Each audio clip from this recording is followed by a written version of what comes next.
Hello,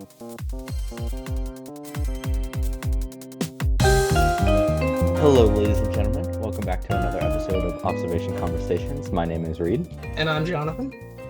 and today we're going to be covering E3, the winners, the losers, and everything in between. And there is a Absolutely. lot to cover. Yes. This may be the most excited I've been yet for one of these episodes, and I'm excited for every episode. But there is so much news we have to cover. I'm just really excited to dive into this. To give some context to folks out there, because I know that some of the people that we've shared this channel with, certainly the people that I've shared it with, um, many of them are not really dialed into the stuff we're dialed into. They're not really Oh, dialed yeah. into, Yeah, we're very games and niche. that kind of thing. And so to give those people some context, we're coming out of E3 weekend, and to compare it to movies, say, imagine if with movies, 2/3 of all of the year's biggest movie news, announcements, trailers all arrived within a single weekend. Like in movies, there are big events where you get a big burst of new stuff like Comic-Con and stuff like that, but not nearly to the level that you have in video games with E3. It is the biggest week of the year for gaming. The biggest weekend, not even a full week, just the biggest weekend of the year for gaming. And it's especially exciting this year because in many ways, gaming was kind of on ice last year, along with everything else. A lot of games got pushed back, a lot of development got delayed. The new consoles came out in 2020, but other than that, it was kind of a very down year for games. Yeah. So to get just the immense amount of announcements, trailers, new information on stuff being developed that we got out of all of these shows over this past weekend, it was a blast. And you and I, we both. I would it be fair to call us both gamers? I think it would be. Um, Yeah. yeah. Yeah. I don't know. I struggle calling myself a gamer sometimes because it's like I'm so invested in a lot of different games and franchises, but I also can't say that I've played too many, which is a really weird kind of situation where I just find all these games really interesting. Like I'm really interested by like, when the trailer for No Man's Sky first dropped many, many years ago, before we all before it turned into a dumpster fire and then turned into a great game. I was like so excited. Oh That is a yeah. game I've never played. I've never played. I've never owned Halo. Like great games, great franchise. Never owned it. Um, but at the same time, it's like I can at the very least call myself a fan, and I do like to play games, especially with you and our other friends. So like, yeah, I'd put gamer asterisk next and to and mine. and honestly, I'm in a very similar boat. I consider myself to be very interested in and even a fan of a lot of these properties, despite the fact I can't say that I own a huge gaming library. I own a few titles, and particularly titles in series that I'm interested in. But my gaming bench is more deep than it is broad, if that makes sense. Yeah. How Um, how many how many consoles have you owned? well, I've Because I've owned. only ever owned, well, I guess three now. Yeah, I've owned four consoles. I've owned, I know, Nintendo's kind of off in their own world, but I've owned a Nintendo Wii as well as a Nintendo Switch, and I've had an Xbox 360 and an Xbox One. So that would be Mm. four consoles. Yeah, I started off on the Wii, and then I got an Xbox One, Mhm. and that was basically it. My brother bought a Switch, and I've used it a little bit, but it's not really my console. Mm. And then the most recent thing I got was the new Oculus Quest, which Yes. isn't even like a console. Mm. But Um, it's definitely tangentially related. oh I think yeah, for VR sure. is really kind of becoming more and more so into that mainline conversation of gaming. So, And that was actually one thing I was a little disappointed by with E3 this year was that there was no news about VR titles. And it yeah, feels like that's true. VR has been growing as its own kind of space in the gaming space, but like it still doesn't really have its own platform for, news and releases and stuff. And I thought like, with how much it's grown, it would finally have its own segment at E3, but I guess not yet. Yeah, no, it's true. And I'm sure we'll probably be getting some more information on what's coming up with VR as the year goes on, because I mean, I Yeah. know that there's some big things happening in that space. But we did get a ton of new stuff. I know we were both really looking forward to seeing what we would get out of this weekend. And in many ways, it didn't disappoint, even if some of these shows did. So, so without further ado, shall we just jump in? Yeah, let's just jump in. So I think Okay. first up we had Summer Games Fest. Yeah. So it's just, yes, just to give the folks out there an overview of what we're going to be talking about. There are really four big shows that we're focusing on in this episode, that kind of make up the breadth of the E3 weekend. Starting with Summer Games Fest on June 10th, and then from there we'll be talking about Ubisoft Forward on the 12th. Followed by the Xbox Bethesda show on the 13th, and finally the Nintendo Direct on the 15th. And yes, disclaimer: we are aware that Summer Games Fest is not technically affiliated with E3, but it's very much E3 adjacent, and it marketed itself as being part It of happened that. in like the same weekend. So Exactly. So blame them, not us. exactly. It was very much E3 adjacent, so we're including them in this.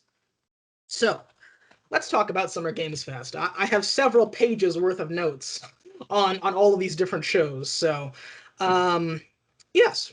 So, of the big four shows that we're talking about today, where would you rank Summer Games Fest? Honestly, I might actually rank them. I can't whether they're third or fourth, it's hard to say, but they're definitely towards the bottom. Yeah. Um, and they have some really good titles. Um, you know, like we both play Call of Duty, Hmm. the Cold War. Hmm. And, like season 4 is coming out. We're super excited for that. But in terms of an announcement, like that's just a seasonal update. Yeah. So it isn't that big. I think the biggest thing of Summer Game Fest was probably Rainbow Six Mm. and Which, their yeah, new which Rainbow Six, that's actually Ubisoft. oh, that's That Ubisoft. Oh, Ubisoft oh wait, Forward. I have the wrong tab open. No wonder. No, yeah, I mean, Yeah, in I mean, that case, then I would have to rank Summer Games Fest at the bottom. Like Tiny Tina's Wonderlands, that's a Borderlands, I guess DLC, its own game. I don't yeah, know. We've played some of that, and it's yeah. pretty fun. Yeah, well, we'll I tell you thought what. Death Stranding How was about really, we? Yeah, we'll tell you what, because I've got the same list here. So let's go through this together. yeah, that's Um, a better strategy. yeah, and I'll just say this from my part as well. I also am gonna rank Summer Games Fest towards the bottom. In fact, I'm gonna rank them at the bottom, fourth out of Yeah, four. And I want to say this. I am glad that Summer Games Fest exists. I'm a fan of Jeff Keighley. I like the Game Awards. I like that he was kind of the visionary who brought a yearly award show, a big budget award show for gaming, just like you have for movies and television, and music and everything else. So I am a big fan of what he does, and I'm glad that this exists. But you could tell that this being the first Summer Games Fest was kind of just putting the first foot in the door and not really a show that's ready to compete with the big press conferences that actually are a part of E3. yeah. Um, they did have some interesting things, and it did the same thing that the Game Awards do, which is just essentially a hodgepodge of announcements and teasers for other games that don't really neatly fit under the umbrellas of the bigger gaming companies. But I don't think it was quite enough to sustain a whole show. So to start off, the first big thing we got out of Summer Games Fest, as you just mentioned, was Tiny Tina's Wonderlands, which seems like it is going to be a Borderlands spin-off, a game, I guess. Um, we've both played Borderlands 3. That is a really fun game. It's a It- lot, you it's know. it's fun in short bursts. As Exactly. someone who gets like overstimulated a lot, I can't play that game for like more than an hour. Otherwise, I just zone out and have no idea what's going on. But it Yeah, is very fun. I do Yeah, enjoy it a lot. likewise. Yeah, I felt the same way about it. I had a lot of fun with it, but as you said, I mean, it's definitely it takes a lot out of you to really pay attention to it and concentrate on it for extended periods of time because, true to the Borderlands series, it's very colorful. There's nonstop action. There's explosions happening everywhere. It's very loud. It's a lot. So this is a spin-off to I think it's a spin-off from the Borderlands series, done in the same style. And so we'll see where that goes. I'm tentatively interested. Yeah. But it's that's not exactly, that's not a huge announcement for me. Um After that, the next big thing that caught my eye was the Death Stranding director's cut. Yeah. Um which is a PlayStation game, and neither of us own PlayStations, so I've never played it. Um This is another game that I was like really invested in, but have never played, never owned. I yeah. remember I spent like a whole day one day just watching like one of those YouTube like cutscene compilations of Mhm. Death Stranding just to get the story. And it seems really interesting. The world building is really cool, but Yeah, I don't own it. Probably never gonna exactly. own it. Probably never gonna play it. And I Yeah. don't know what the director's cut really entails, how Yeah. it improves the game.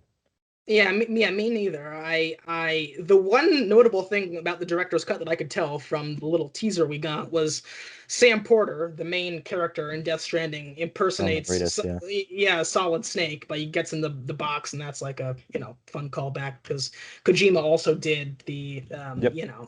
Yeah. Metal Gear Solid, the newer Metal Gear Solid games. Other than that, don't really care.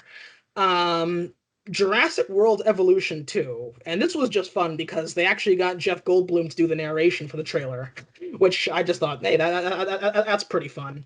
Um, Never played the first one, don't know a lot about the first one. I know it's a game where you design your own Jurassic World style park. Um, It's like Sims or like Roller Coaster Tycoon, but for Jurassic exactly. Park. Yeah, I'll be honest with you, I haven't even seen the Jurassic World movies. I don't know if you've seen those. I Um, saw the first one and it does not hold a candle to the original in terms of mm, storytelling. The yeah, fair original is enough. so good. Yeah, fair enough. Which I mean, talk about a tough act to follow. Yeah. I mean, it was, yeah. Yeah. So that's all I can say about it, really. Jeff Goldblum is always good. Um, and then after that, and this was really one of the high points, if not the high point for I think you and I, which is we got the full trailer for Call of Duty Black Ops Cold War. Still such a mouthful of a name, But yeah, it's a Yeah, game that you, I just call it COD yeah, or or just Cold Black War. Ops or just Yeah. Cold War. Despite its overly long title, it's a game that you and I both love. We play it a lot, ourselves. We play it a lot with friends. And we got a trailer for season 4, which is going to be a bunch of new content, multiplayer content, zombies content, which we love. New Zombies Um, map. Exactly. Let's Yeah, go. we've been waiting for that. That's coming up. So that was really cool. But as you said, it's just seasonal content for one game. So, it's And we didn't we even get this trailer before Summer Games Fest even aired? no. Well, I think Or the am I trailer making that? debuted during Summer Games Fest, but of course, Okay. after it debuted there, it was on YouTube and it was everywhere. Yeah. Um. That's So how little impact Summer Games Fest had for me. That is like mm, I didn't even know what came for it and what was standalone. yeah, it's just a hodgepodge of kind of various other things. They also, this was interesting. They announced during Summer Games Fest a new publishing label, Prime Matter, and a new development team, which was Deviation, Yeah. um, which I thought was interesting. Obviously, they're both brand new, so they announced a bunch of titles that those teams will be working on, but we have no idea what they look like yet. But I thought that was kind of fun, not only announcing new games, but whole new publishers and developers. That's kind of cool. And It's one I more think sign that of. is I think that's one of the benefits of Summer Games Fest is that it just kind of shines a little bit more light onto less known or in this case newer development teams and creators, which is something that E3 kind of doesn't really cover because E3 is all like AAA heavy these big hitters. Yeah. companies, yeah, showing off what they can do, but kind of the individual creators don't get that much recognition, and Hmm. indie games don't really have much of a platform in E3. Yeah. Um, so that is like the big benefit of Summer Games Fest, I will say. But Absolutely. it's also just so hard to compete with these other companies. Absolutely. Well, yeah, which is kind of calls back to what I was saying, which is I'm glad it exists because this kind of show, is it can only be a benefit to the community, and I think it only adds to the overall, allure of the E3 weekend. And as you say, I mean, it really does give a platform to smaller teams and indie developers that may not get that big spotlight otherwise. So Yeah. I'm very glad it exists, even though it wasn't the best of the shows that we saw this weekend. Also, just, new content for an existing game. But there's going to be a Rocket League and the Fast and the Furious crossover, which is interesting. We play Rocket League. We play Rocket League with our friends all the time. Yep. Very fun game. So there's going to be new Fast and Furious content. I know you love buying those Rocket League skins and things, so I guess this is for you. I I don't buy things that often. The Mhm. first time I bought something for Rocket League was just because we were playing. It isn't even related to Rocket League. We were playing Call of Duty, and our friend Greg, like, um yeah, we were doing what, Sticks and Stones. Oh yes, I um remember and he this. he lost all his points, so then he put out a bounty on this one player, and he was like, I'll give $20 to whoever like knocks this guy back down to zero. So I just went after it, and I got $20 from him, and I was Yeah, like, he actually paid I up. don't have any good like animated decals Mhm.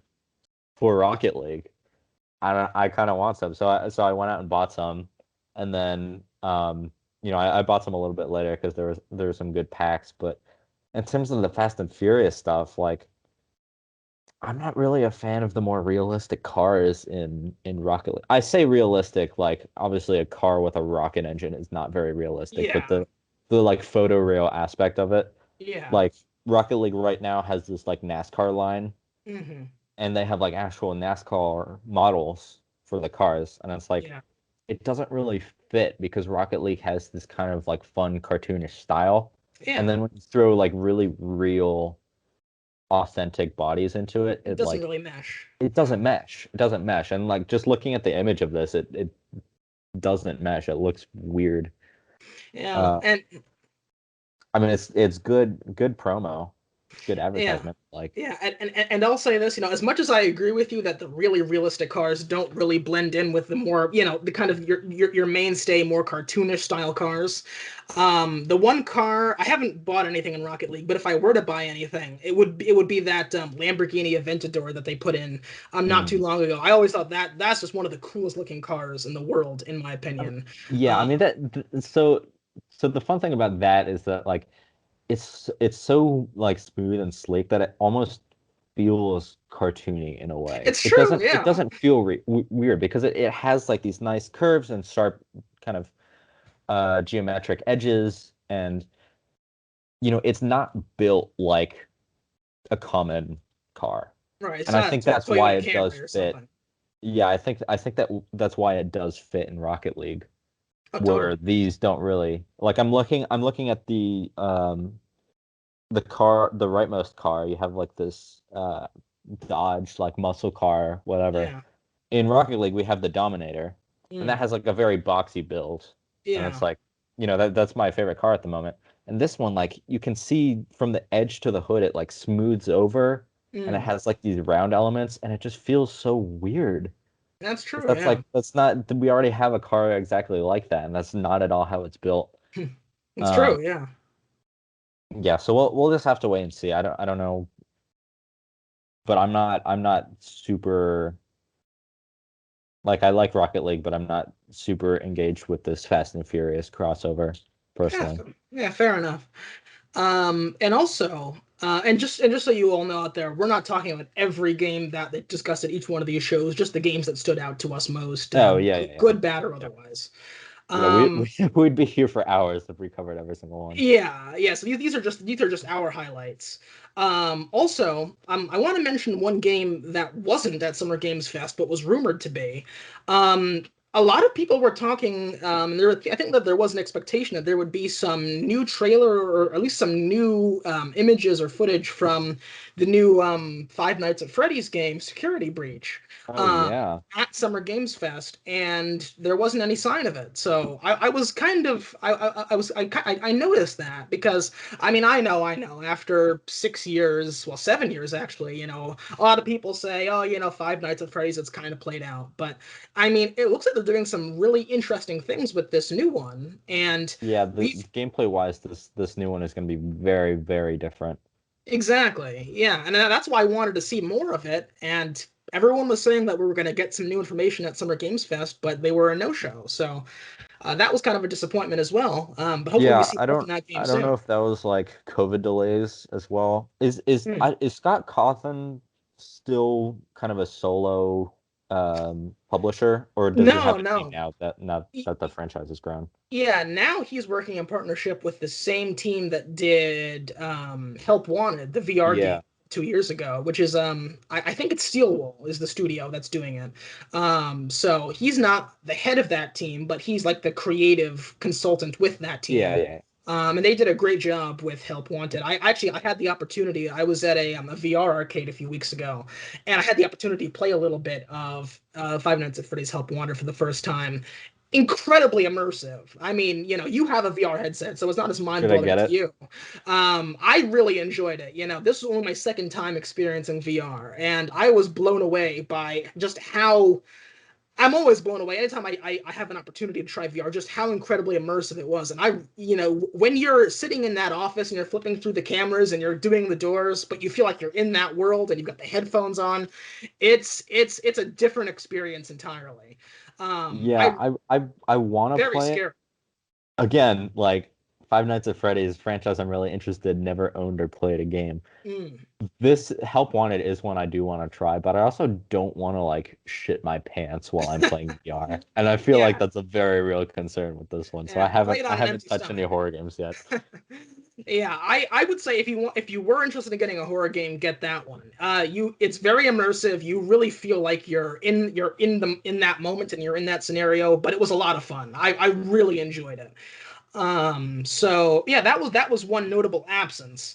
And we'll talk about some more notable absences when we talk about some of these other shows. But Yeah. that was the big one for Summer Games Fest. Overall, again, glad it exists. I'm interested to see what they do next year. But I think this is definitely going to be the little brother to the Game Awards. I think the Game Awards is still going to be the premier Jeff Keighley thing, that annual show that he puts on. But this is a nice supplement to E3 weekend. So, you know, didn't win it this year, Summer Games Fest, but I'm glad you're here for the long haul. So, Yeah, hopefully in future years we'll see some better content from them and yeah, it'll continue to grow, but oh, definitely. tough Uh, competition this year. yeah, tough competition. Let's talk about some of that competition. So next up on June 12th, we have the Ubisoft Forward show. This was our first, proper E3 event that we got of the weekend. Um, And for me, this is just as Summer Games Fest was fourth out of four. Ubisoft, unfortunately, was third out of four. Yeah. It was, a loser in my opinion. As we're talking about winners and losers, it's not to say they didn't have anything, but I was kind of let down by it. Well, what was your take? And we'll go through the list. So my take, first of all, why is Mario Rabbids a Ubisoft release Mm, and not a Nintendo release? I don't know. I guess Rabbids is the Ubisoft it title. is, yeah. Um, so that was just kind of weird. Um, but Rainbow Six Extraction seems really interesting to me. Mhm. It is very different from the typical Rainbow Six gameplay. Um, I guess we're like Call of Duty has zombies. This is going to be like aliens, but it's essentially going Right. to be a similar thing. But Rainbow Six is meant to be such like a tactical game Hmm. and people aren't really sure whether this is for, you know, current players or to get new players on board. But I do think it would actually be a lot of fun if you can utilize those same mechanics as Rainbow Six, where you're knocking down barriers to get through, putting up barriers to stop these alien hordes, using Yeah, all these different gadgets. I think that could be really, really cool. yeah. Um, And let me ask you, just as we're getting into this, would you say Ubisoft was a winner or a loser coming out of E3 2021? uh, in my opinion, I think they're kind of a loser. Mm. Um, and here's why. There aren't really any new exciting titles. Hmm. You know, we got Far Cry 6, but that was, you know, already people knew that was coming. Yeah. Um, Avatar is being made into a video game, but you know, who knows when that'll come out because, you know, there's also a sequel movie being produced and it's been, you know, decades it feels like. Mm-hmm. Um, so like who knows when that's coming out. Valhalla, like that's just an extension. Um, Rainbow Six Extraction, an extension. Nothing like specifically new and exciting for this year. A lot of Yeah. great content. I'm looking forward to a lot of it, but to play in 2021, yeah, Yeah. No, it's agreed. I totally agree with what you're saying. So let's start off with what you were just talking about, which is Rainbow Six Extraction. This I was really glad we got to see more of this game because this game has had a very interesting history, and I wonder if you're familiar with this. Do you remember when this game was first announced? You know, this is the first we'd ever heard about it 2 years ago at E3 2019. What this game was called? what was it? I'll I'll give you a hint. Imagine one of the most inappropriate things you could possibly title a game, knowing what you know in the current day relative to 2019. Something about a virus. Mm-hmm. Really? Do you want me to tell you? Yes, please. It was Rainbow Six Quarantine. Oh, That was what this that's game was. bad. That was Oh, what this game was that did originally going to be. not age well. Yeah, Oh my yeah. God. Before it was aliens, which is what this iteration of the game was going to be, it was going to be about a viral outbreak of some kind. Um, Zombie route, and they obviously changed it to aliens. alien. Yeah, that's the Yeah. difference. And so this game has had a very interesting history. Obviously, after everything that happened in 2020 happened and the coronavirus pandemic, became a reality, they completely overhauled that game and changed it into what we have now, which is Rainbow Six Extraction. But I am interested in it. You know, you and I, we both had an opportunity to play a little bit of Rainbow Six Siege. Yeah, Um, we didn't get into it too much, but I have a feeling that we'll get back to it at some point. Yeah, really fun game. You know, it has a really, really unique gameplay loop, and I It's just love a the steep curve. it is a steep curve. It's a very steep curve, but I do like how it encourages, encourages more collaboration and more teamwork with the people that are on your squad, Yeah. because you have to erect defenses, erect barricades, you have to coordinate who's defending what, and likewise, if you're attacking, what's the best way to enter, what's the best way to break into X location, reach the objective, all that. It's looking like this game won't be exactly like that. It'll be more so everyone attacking than half attacking, half defending, working towards a singular objective. But there will still be operators. There will still be all of those things that are kind of more trademarked to the Rainbow Six series. So I'm intrigued by it. It's I think it's going to be interesting. The alien take is different, certainly. So I'm interested in that. So um again, it's not one of my big highlights of of E3, and we're actually going to do a separate show later Mhm. this week about specifically what our most anticipated games coming out of E3 were. But I am I know my intrigued. answer. Yeah. No, there's a lot to discuss. But I am intrigued by it. Moving on to just briefly, you mentioned it, Mario and Rabbids Spark of Life. Um, Spark of Hope, right? oh yeah, so pardon me, Spark of Hope. I misspoke. Spark of Hope. Yes, the sequel to Mario and Rabbids Kingdom Battle from 4 years ago. Really don't know anything about it. I know it's like a turn-based strategy Well, game. here's Um, yeah. So another game I haven't played, but I've heard from a friend of ours who has played it that it was really fun. yeah, Apparently, the first one it was like a turn-based. You're operating like on a grid and you're moving tile yeah, by tile, very and much like XCOM.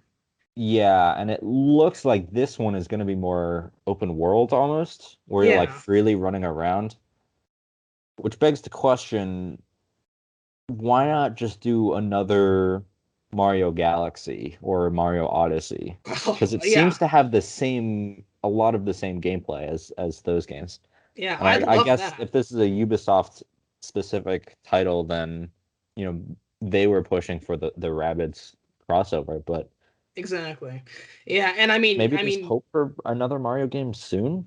yeah, I mean, well, you know that Super Mario Galaxy is arguably my favorite video game of all time.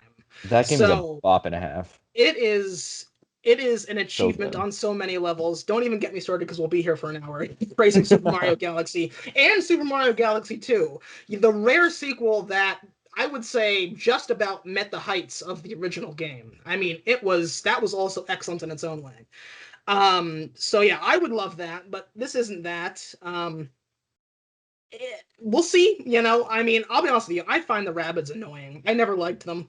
Yeah, So I'm they're not like really invested in minions. it. Exactly. Yeah. They were like minions before minions. So, but we'll see. Apparently, the first one did quite well. So, I think this is going to be more popular with the younger crowd. Mhm. It's intriguing. I'm intrigued that it exists. It like an XCOM style game, but with Mario and Rabbids and turn-based gameplay. So we'll see. Um, Moving on to Avatar: Frontiers of Pandora, and they actually led off with this at Ubisoft Forward. And I have to say, I mean, little mini rant here, but Go just for it. the whole Avatar thing. Not only was no one in the world asking for a AAA Avatar game, but think about what Disney is doing now. We're supposed to get Avatar 2 next year, I think. And then after that, do you know how many sequels they have planned? Not For one, Avatar? not two, three other sequels after Avatar 2. Now, again, let But me ask you. Avatar 2 isn't even like we haven't even seen a trailer or a teaser, and it's been Exact when did Avatar come out? 2009, so it was 12 2000. years ago. Jesus. And So again, I ask you, who in what? the world 12 years after Avatar, hell, 1 year after Avatar came out in 2009, was saying, God, that was great, but you know what would be good? Four sequels after this one, because I just need to spend more time in this world. Look, I'm not dissing Avatar. It's a fine movie. Like, It was cool. It was cool at the time. yeah, it was, I mean, Why it visually. became the number one grossing movie of all time, I have Well, no that's the clue. thing, is that Avatar didn't become the highest grossing movie because of its incredible story. It was because visually it was unprecedented for by 2009 standards. Like Yeah. visually it was stunning. But it wasn't And then like Endgame beat it, and then they re-released it just so they could take that title back. exactly. I mean, Who decided to see Avatar in 2020? I couldn't tell you. I, I couldn't tell please you. let me know. I'm very confused. Because that's the thing, is that yes, visually in 2009 it was stunning, but when you come back to rewatch a movie 10 years later, it's not because it stands up visually to that day. It's because the story really captivates you. You know, and that's the reason why 30 years later, 40 years later, people still go back to watch James Cameron's Alien films. They still go back to watch Titanic 30 years later because not only were those films stunning to look at, but they had really strong stories and characters. That's why Avatar is people go also back to the original Star Wars.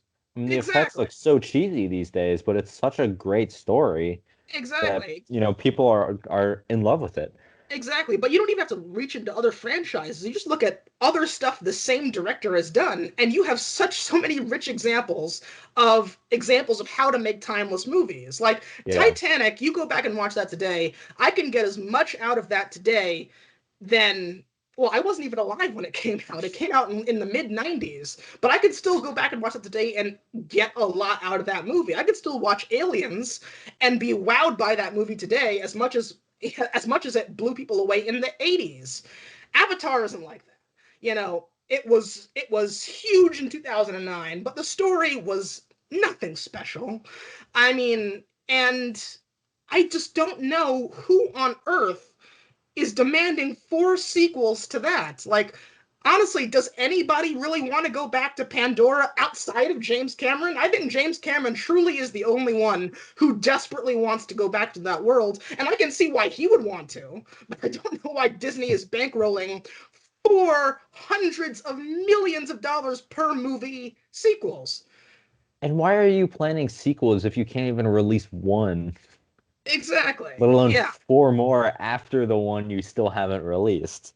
Yeah. Like, It doesn't make any sense. It doesn't make any sense. you you Also, you sorry, go ahead. I was about to say, also, I completely forgot. Terminator, also James Cameron, like Terminator and Terminator My 2. God, yeah. Timeless movies. Like, James And Cameron then you knows how keep to do adding more that. sequels and they get worse and worse and worse. Exactly, exactly. So, it's like James Cameron knows how to do that. And Avatar wasn't that. It was visually stunning 12 years ago, but, visual effects have moved so far beyond where we were over a decade ago, and the story wasn't that great. So, why are we going back? I don't know. And why are we getting a AAA game of it? I don't know. But Here's I just wanted to here's say, yeah, here's the thing. Um, both this Avatar game and the future movies have the exact same problem. mhm, The original Avatar movie, very stunning.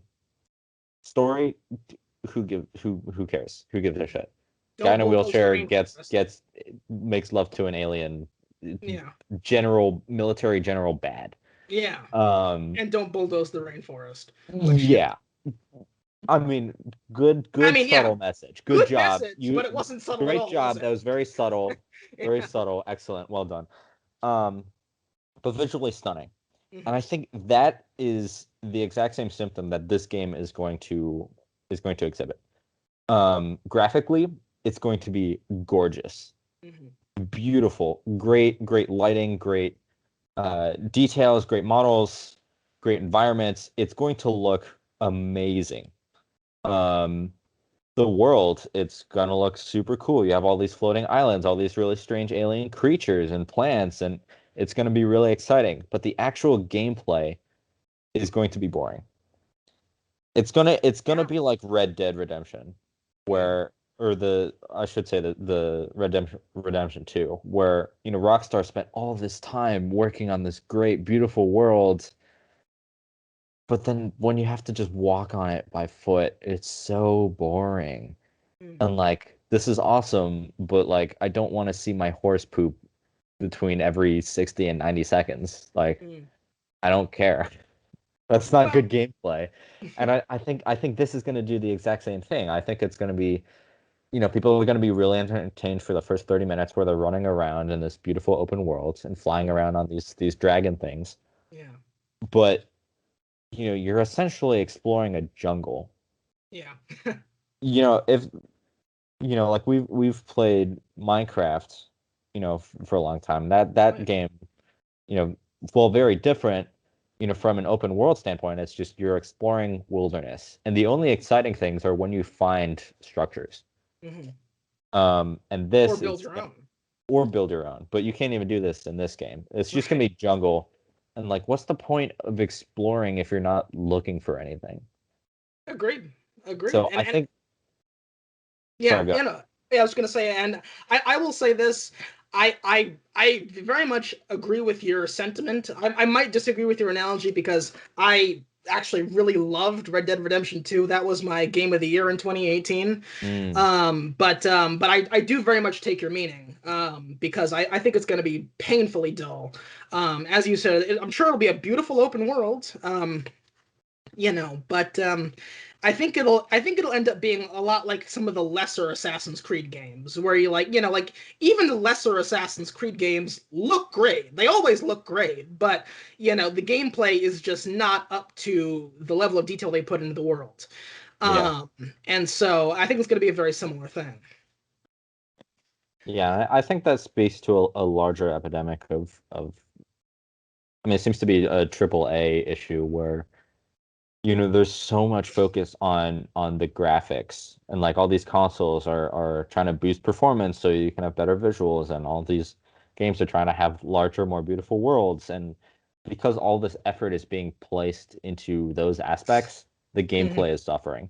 Yeah, Um, agreed.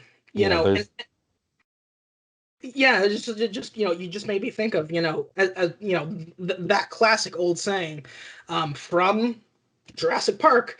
They were so preoccupied with asking whether they could, they never stopped to ask themselves whether they what I should. should. Yeah. Um, so I'm glad I could bring that back around to Jurassic Park somehow. I was not planning that, but there you go. I'll take it. Um, but yeah, I just had to do a little mini rant on that because I cannot fathom why Disney thinks they're gonna build up Avatar to be like their off-year Star Wars. Like I don't know. I no one is clamoring for that. But okay, well, we'll see. Whatever. Um, yeah, Their money. you know, yeah. Because they're all like in product. They're like doing them back to back to back to back. So you know, regardless of how Avatar 2 does, they're already in the can for Avatar, what is it, 5?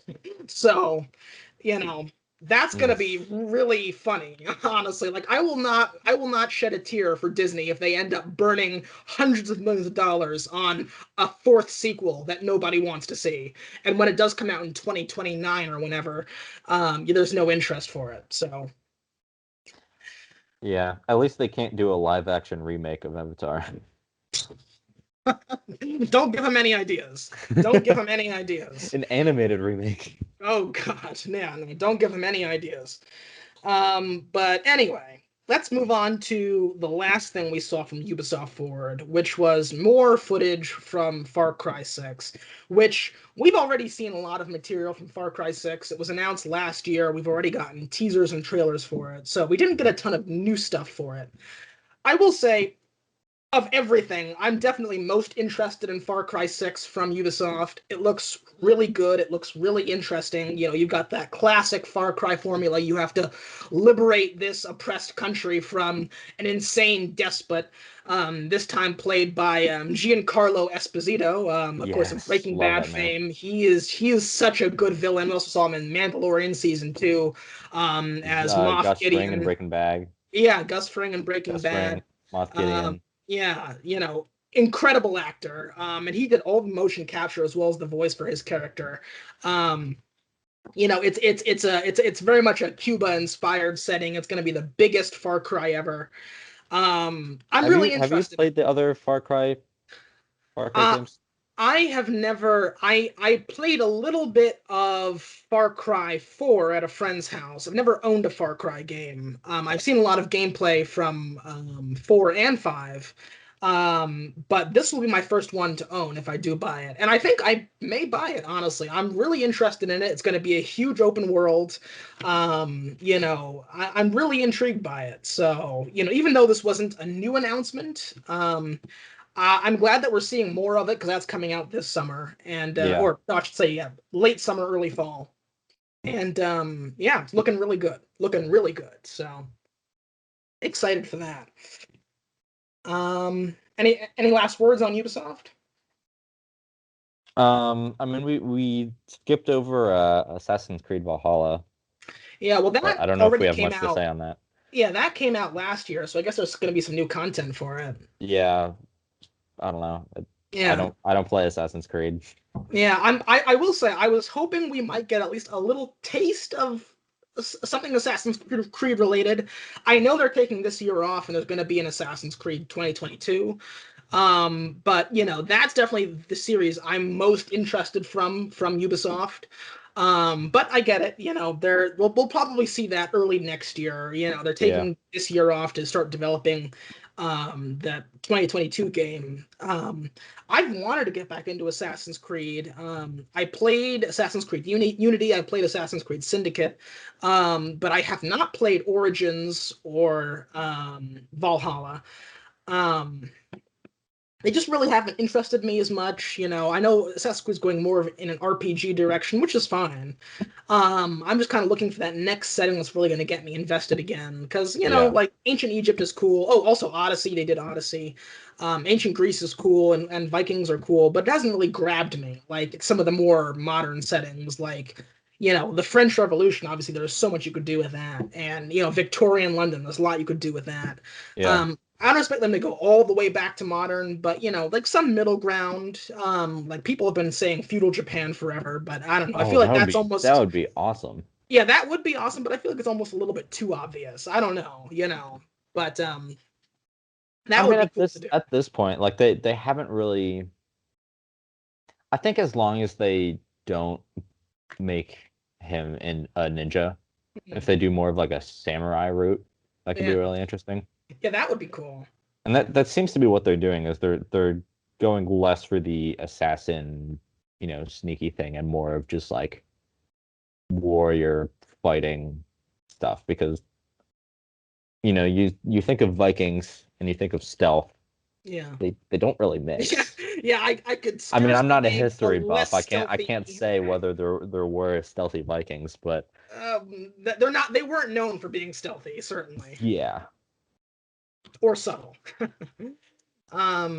Yeah, yeah, I think, what might be interesting is like a conquest of the new world Assassin's Creed, like the Spanish conquest Ooh, of Aztecs type thing. That you could have some interesting stories there. I think it'd be really cool to have an Aztec assassin, you that would know. be cool. Yeah, and you could Actually, yeah, I'd say put that above feudal Japan. yeah. That would also good just like historical commentary too. Oh, totally, totally. Yeah, I mean, and I mean, imagine all the historical figures that you could interact with over the course of that story. So, I just um, want a game where I can kill Christopher Columbus. well, yeah, yeah. Well, I don't know if I don't know if you go. That's the very beginning. I was thinking more of like Cortez and Yeah, yeah. Tenochtitlan and all that. But yeah, I mean, I think that would be interesting. But no Assassin's Creed. But Far Cry 6 is looking very good. So that's definitely has my attention and has my interest. And it's coming out not too long from now. So before we go on to a very heavy hitter in the Xbox Bethesda show, I just want to give a brief mention because there are a bunch of smaller shows that we're not really going to get into detail in this episode just because they didn't have a lot that really merited talking about, in our opinion. So, sorry to any WB Games fans or the PC Gaming Show, Gearbox, Bandai Namco, all those shows. I'm sure, if you're, into what they're doing, then they had a few announcements for you. But we didn't really get anything out of them for the purposes of this conversation. But I did want to give a shout out to one of these smaller shows, and that was the Square Enix show. Um, and not for particularly good reasons. Square Enix, they're a big developer. They're definitely respectable, but they had a few big announcements. First of all, just obligatory, as usual, just a bunch of new Final Fantasy reheatings and rehashes. I'm not a Final Fantasy guy. I don't really care. But if you're a Final Fantasy fan, I'm sure you're thrilled about buying the same game for the fourth time. Um, Also, they had some new content for their Avengers game that came out last year. There's going to be a War for Wakanda expansion. But I mean, honestly, the Avengers landed with a thud last year. Like nobody Yeah. cared. You know, I hear it's a dead game. I've never played it, um, which is saying something because we're both mega Marvel fans, but that game just never really appealed to me. It got a lot of heat obviously when the trailer came out and everyone was mocking how all the Avengers looked. And look, and I Just talk about, the Guardians of the Galaxy game that's coming out yeah too. yeah It's which yeah it's which the same that's issue. They all look like Groot looks cool. Rocket looks weird with this like beard thing. yeah Star-Lord is blonde and also clean shaven. It yeah doesn't feel right. yeah It's just yeah. ugh. Yeah. So, it's and look, and I'm not one of those people who says that because I get it. I mean, obviously, they're different universes. You don't want to have the video game characters look exactly like how they do in the MCU, but And I you don't also think it would don't be a have the bad thing. rights to those actors' likenesses for video Exactly, games. But exactly. But I think that with the Avengers, and I think they do a little bit of a better job with this new Guardians of the Galaxy game. But with the Avengers, they didn't just look different, but they looked off. They look like off-brand versions of their MCU characters. Like, well, at least with the Guardians of the Galaxy characters, they look like more comic accurate renditions of the characters compared to their MCU counterparts. Whereas the Avengers, when that came out last year, it looked like cosplaying as the MCU characters, but doing it poorly. it's like the MCU is like Apple Jacks, and then the Avengers game is like Cinnamon O's. Exactly, exactly. So yeah, Avengers is a dead game. War for Wakanda. I mean, like I get it. You're trying to revitalize it with new content, but I think it's over. Yeah. Um, but let's talk about Guardians of the Galaxy. I will say this: it does look better than the Avengers. I will say that. Gameplay wise too, it looks really cool. I Yeah, it see looks that being a interesting. very fun game. Yeah, you know what it reminds me of? I think this is like Marvel's response to because do you remember last year they announced the new Suicide Squad game, Kill the Justice League, which is going to be kind of I forget who's doing it, but I think it's the same studio that does maybe it's NetherRealm that does it. I think it's the same studio that does like Injustice and Mortal Kombat in those games. It's going to be a Suicide Squad game, so this is going to be that's like DC's irreverent team up situation. This is Marvel's response to that with their irreverent team, Guardians of the Galaxy. And it Yeah. looks better than the Avengers. That's all I can say about it. Frankly, it's kind of a wonder to me that of all the studios, Square Enix was the one that got the rights to the Marvel characters. I will say it's better than EA. I'm glad EA doesn't have those rights. Oh, thank God. But Yeah. yeah, but it's like Square Enix is kind of an odd choice. I would have been interested to see like Ubisoft take a stab at it, because they like do really cool, obviously great graphics, open world games. I Mhm. would have liked to have seen Ubisoft's Avengers, but Yeah. yeah, I will say at least Guardians of the Galaxy is off to a better start than the Avengers was. So we'll see. It could be a disaster again, but off to a better start. So it didn't fall on its face immediately. So we'll see. Just wanted to give that a shout out.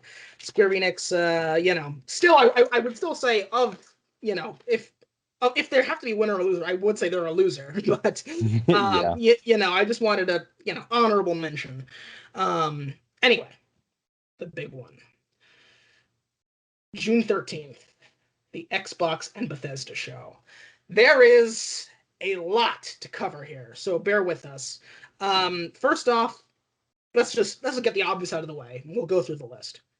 Winner, yes. Yes, absolutely. This 100%. was my number one show of the weekend by a country mile. This show walked away with it. Absolutely walked away with it. It was quite possibly the best show. In fact, I would go so far as to say definitely the best E3 showcase I have ever seen. Period. Full stop. And I will explain why. We'll get into it. Um, but Yeah, and yes, full disclosure, obviously, you and I were both Xbox owners. We play on the Xbox, we like the Xbox. So are we a little bit biased? Yes. But this is even if we weren't, I would arrive at this But this is conclusion. our podcast, so go fuck yourself. Yes, this is our podcast, and also we're going to explain to you exactly why this show was the best show of the weekend. So let's start with the beginning.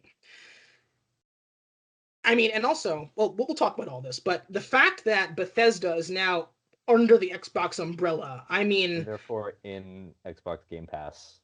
already it's Good lord. yielding such major results because the first game they lead off with is Starfield.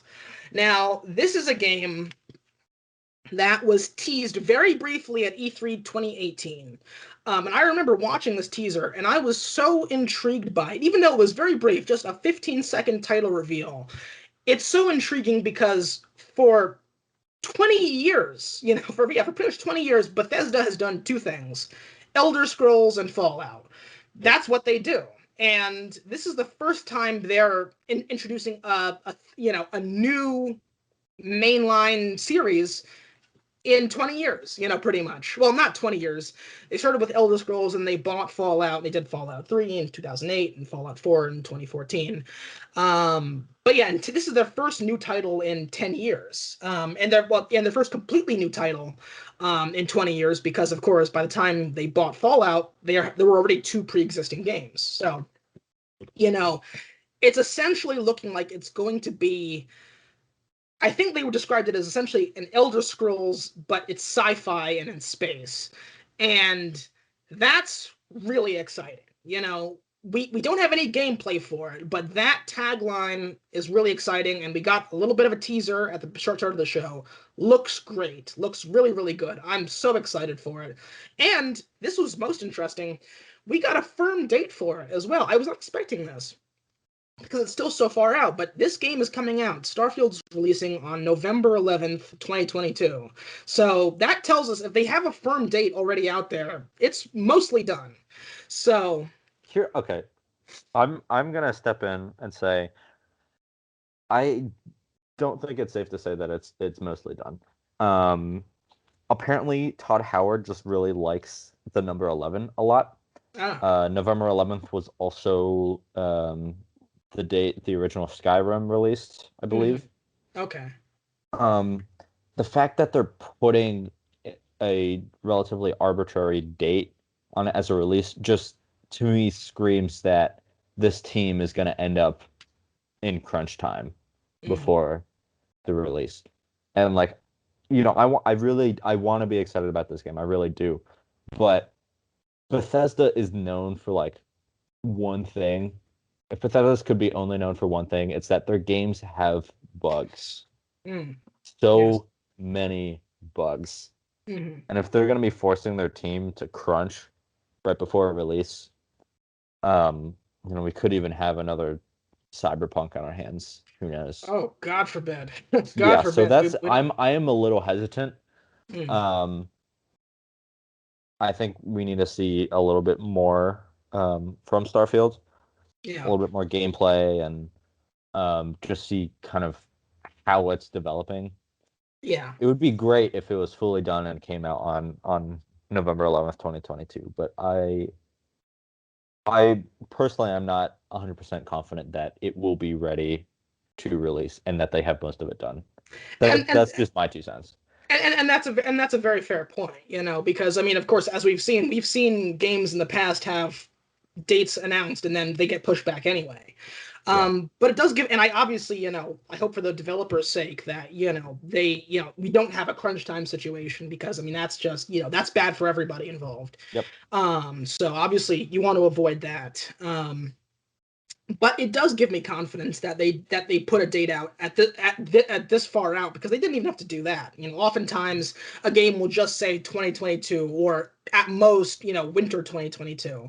But Yeah, giving that's out a true. firm date year and a half in advance, that does give me some confidence. So it could still be pushed back, and it may very well be. But I does give me an extra measure of confidence. But of course, our golden rule, you know when we start to see some gameplay, that's when it becomes more real. So we'll have to wait and see for more on that. But having not seen anything from this game or even heard about it from Bethesda for 3 years, it was very exciting. So, Yeah. it was just nice to finally have that paid off from that title reveal 3 years ago. Another thing that was teased at E3 2018 was Elder Scrolls 6. But apparently that was at that point still very, very early in development. So we probably won't see that for another, I wouldn't bet on seeing it for another 3, 4 years. And we didn't hear about it at all during this show, but we know that's the next big thing coming up after Starfield is Elder Scrolls 6. So that'll be Mhm. interesting to see. But Starfield was a very strong note to start the show off on. You had Todd Howard came out, introduced the game, got that first trailer. Really pleased by that.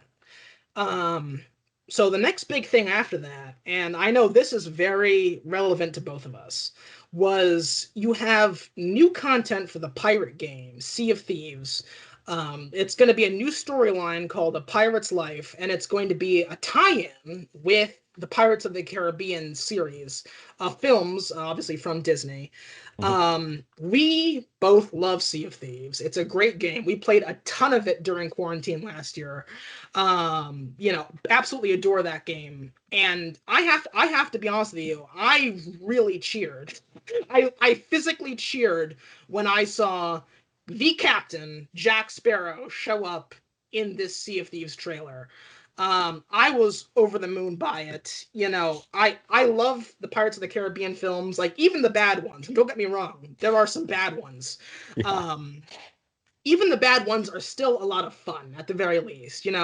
Like for instance, my favorite of the Pirates films is actually 3 at World's End. Like I Oh, mine that too. Yeah. yeah, that one That was was my great. favorite. I know that people love obviously the first two, and those two are great too. I love 3. Um, but 4 and 5. yeah, 5 was okay. 4 was bad. Like Yeah. On Stranger Tides was bad.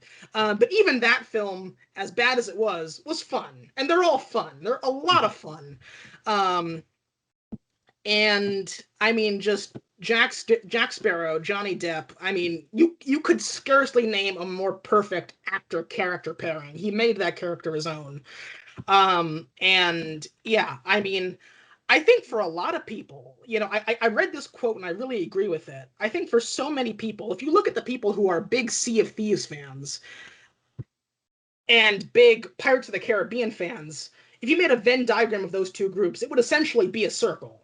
I mean, I would hazard to say that the overwhelming majority of Sea of Thieves fans are also fans of those movies, which is what makes it so brilliant. Yeah. When I even first made my character in Sea of Thieves, I was trying to make my character look as close as possible to Jack Sparrow. There is a subreddit that I frequent sometimes called Sea of Fashion Mm, because the only progression in the game is cosmetic items. yeah. You earn money and then you can buy ship parts and clothing. Mhm. And I swear like 60% of the posts are people trying to recreate Captain Jack Sparrow. I mean, And if not honestly, that, then Captain Morgan. exactly. So Like honestly. So, I mean, I think it was brilliant on both Disney's part and Sea of Thieves' part. For Sea of Thieves, obviously they get a huge IP to work with within their world, and for Disney, they get to, keep the Pirates franchise relevant while the films are kind of on ice. I just think it's brilliant.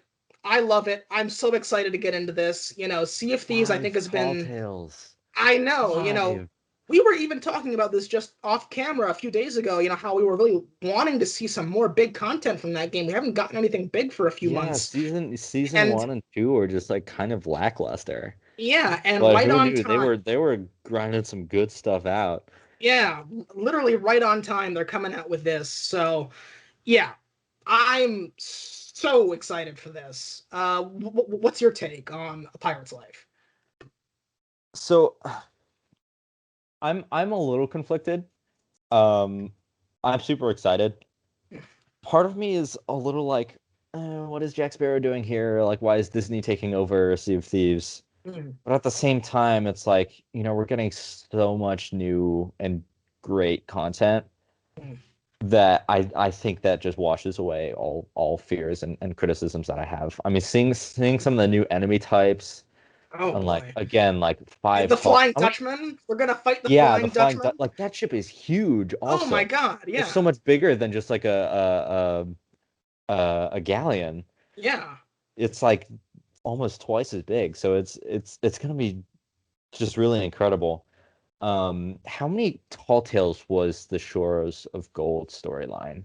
That was, I think, 8 or 9 Eight or totals. nine? Yeah. Yeah, but then we only had one for Into the Heart of Fire, or I guess Uh, yeah, two if you yeah, count two technically. Yeah. Pendragon. Now we Yeah. get five, which is like right in the middle. Like that's Yeah. that's great. New enemy types, gonna be seeing the under the ocean, Oh all the yeah. mermaid lore. That's been hinted at forever. Yeah. Oh my god. Um, exploring the Sea of the Damned. That's like a really interesting concept. There's a town, whether that's like in the world I or know. in I the noticed Sea of that. the I Damned. There's a I think that's gonna town. be a That new was like one thing area. I've always wanted was like, Yeah. let's get some like colonial England and other European like Yeah. towns and cities and have like, Yeah. the British Navy as an enemy along with like Yeah. the Maritime Trade Union and Yeah. as well as like the Reapers and the Skeletons. Like that would have It's been great. perfect. Yeah. And it's happening. I mean, honestly, I mean, I noticed that too. I mean, it looks like we're getting some new, on top of all this other stuff, we're getting new areas as well, like new Shores of Gold style areas. I guess either, I don't know if they'll be quest related or just on the main map, but I Yeah, I mean, feel like they're going to be within the Sea of the Damned, which will be its own map. right, which that's Um, huge. which, could be really interesting, could be weird, who knows. Actually, a good solution if, because the Sea of Thieves map already is so huge, that's why they haven't really been adding new areas because it kind of causes some hardware limitations Right. for older Xboxes. But if they just do a new region that you just hard load into, Yeah. that fixes it, and that's kind of a great solution to add new map areas. So Yeah, either or way, make I'm it a quest-based limitation like the Shores of Gold, and so that way you yeah can cut down all the people, passing through at any given time. So, absolutely. yeah, but I'm either way, I'm just so excited for this. Yeah, I've been wanting to it's get back into that game for a while now, and it's finally happening. yeah. I have to say, I mean, Sea of Thieves is one of my, like the idea of a game as a live service, I think has become really irritating in the past several years. You have a lot of games that have tried it and done it poorly. Like, like for instance, Battlefield 5, we were talking about that a lot during our reveal. Battlefield 5 or our 2042 reveal, which is that Battlefield 5 was a Battlefield game that came out really incomplete. It felt really rushed at release because they were trying to make it a live service where they would roll out the rest of the single player content and the rest of the multiplayer content after release. And so many games try to do that, and they do it poorly. Fallout 76, that was the bane of that game's existence Oh, for the longest time. oh, yeah. And let you talk about that a little later on as well, Fallout 76. But games as a live service is has become so prevalent and in so many cases done poorly. Sea of Thieves is one of the few shining examples of a game that has done it really well. Sea of Thieves when it came out, what Sea of Thieves is today is unrecognizable to what Sea of Thieves was at release. But Sea of Thieves at release wasn't terrible. It was just unfinished. No, I shouldn't say unfinished. Okay, it wasn't It unfinished. was basic. It was basic. It was a It was little bit, basic. yeah. Exactly. It was basic, but not unfinished in the way that there was big patches of content missing that you would notice. It was just, as you said, it was a basic open world pirate game. Still beautiful, visually stunning, but not a ton to do yet. But you give it time, and they update it so consistently and so regularly over the course of year one, year two, now year three. I mean, it's brilliant how they've done that, and they keep it so fresh, by these regular big new dumps of content. It wasn't like these games where they release it unfinished and then they fix it over time. It was a good game at release, but a game that had more potential than anything, and they've just capitalized on that potential ever since. And I mean, this is just one of the great culminations of that. And I'm excited to see what they do after this as well, because I mean, this is not going to be a limited time thing. This is going to be a permanent feature in the Sea of Thieves world. So, Yeah, and we know they have an ongoing partnership with between Rare and Disney now. So we'll see what else can come of this. But I'm really excited. I am really excited for this. So yes, Sea of Thieves was, yeah, huge, that was huge. huge. After this, we got, and we were talking about this during our 2042 reveal trailer, we got the gameplay trailer for Battlefield 2042. And I gotta tell you, oh boy.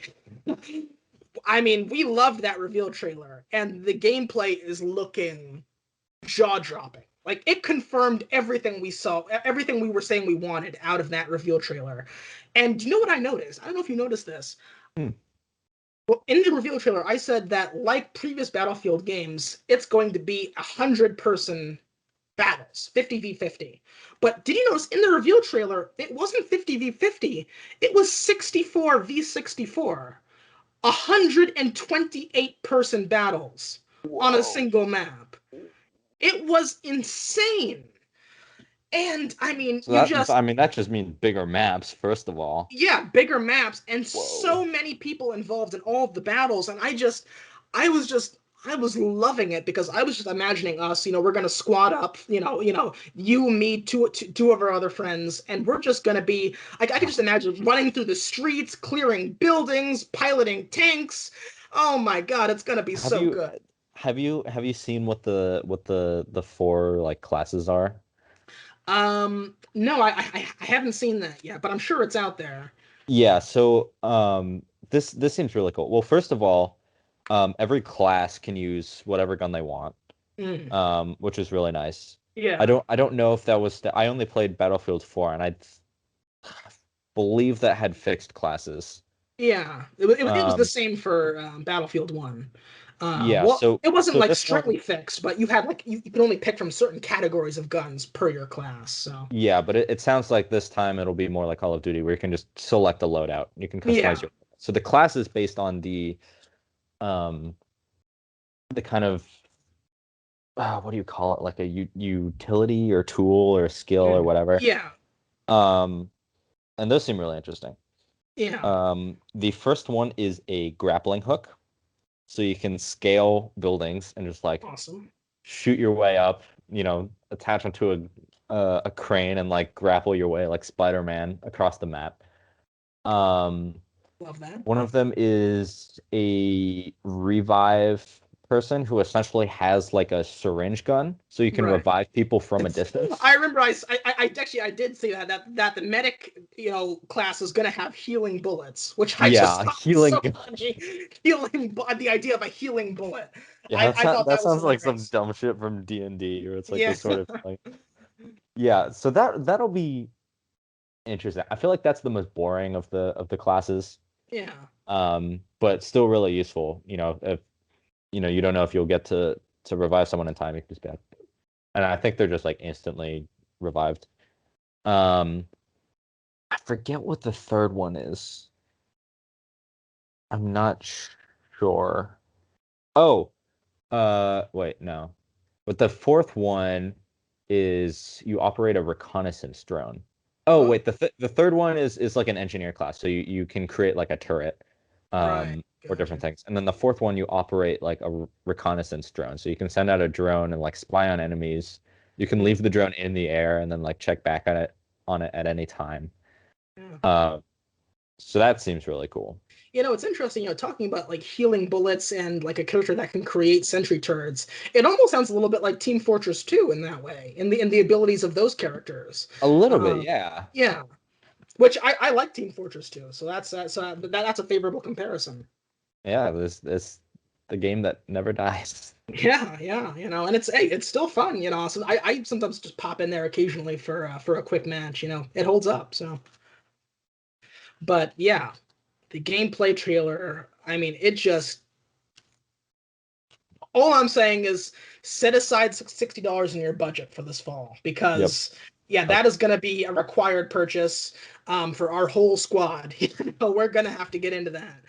Yeah, Oh I man, got a paycheck coming soon. And I'm just gonna deposit or I'm gonna withdraw, yeah, deposit just everything I have, withdraw 60, and just like store it, keep it yeah, under my yeah. mattress.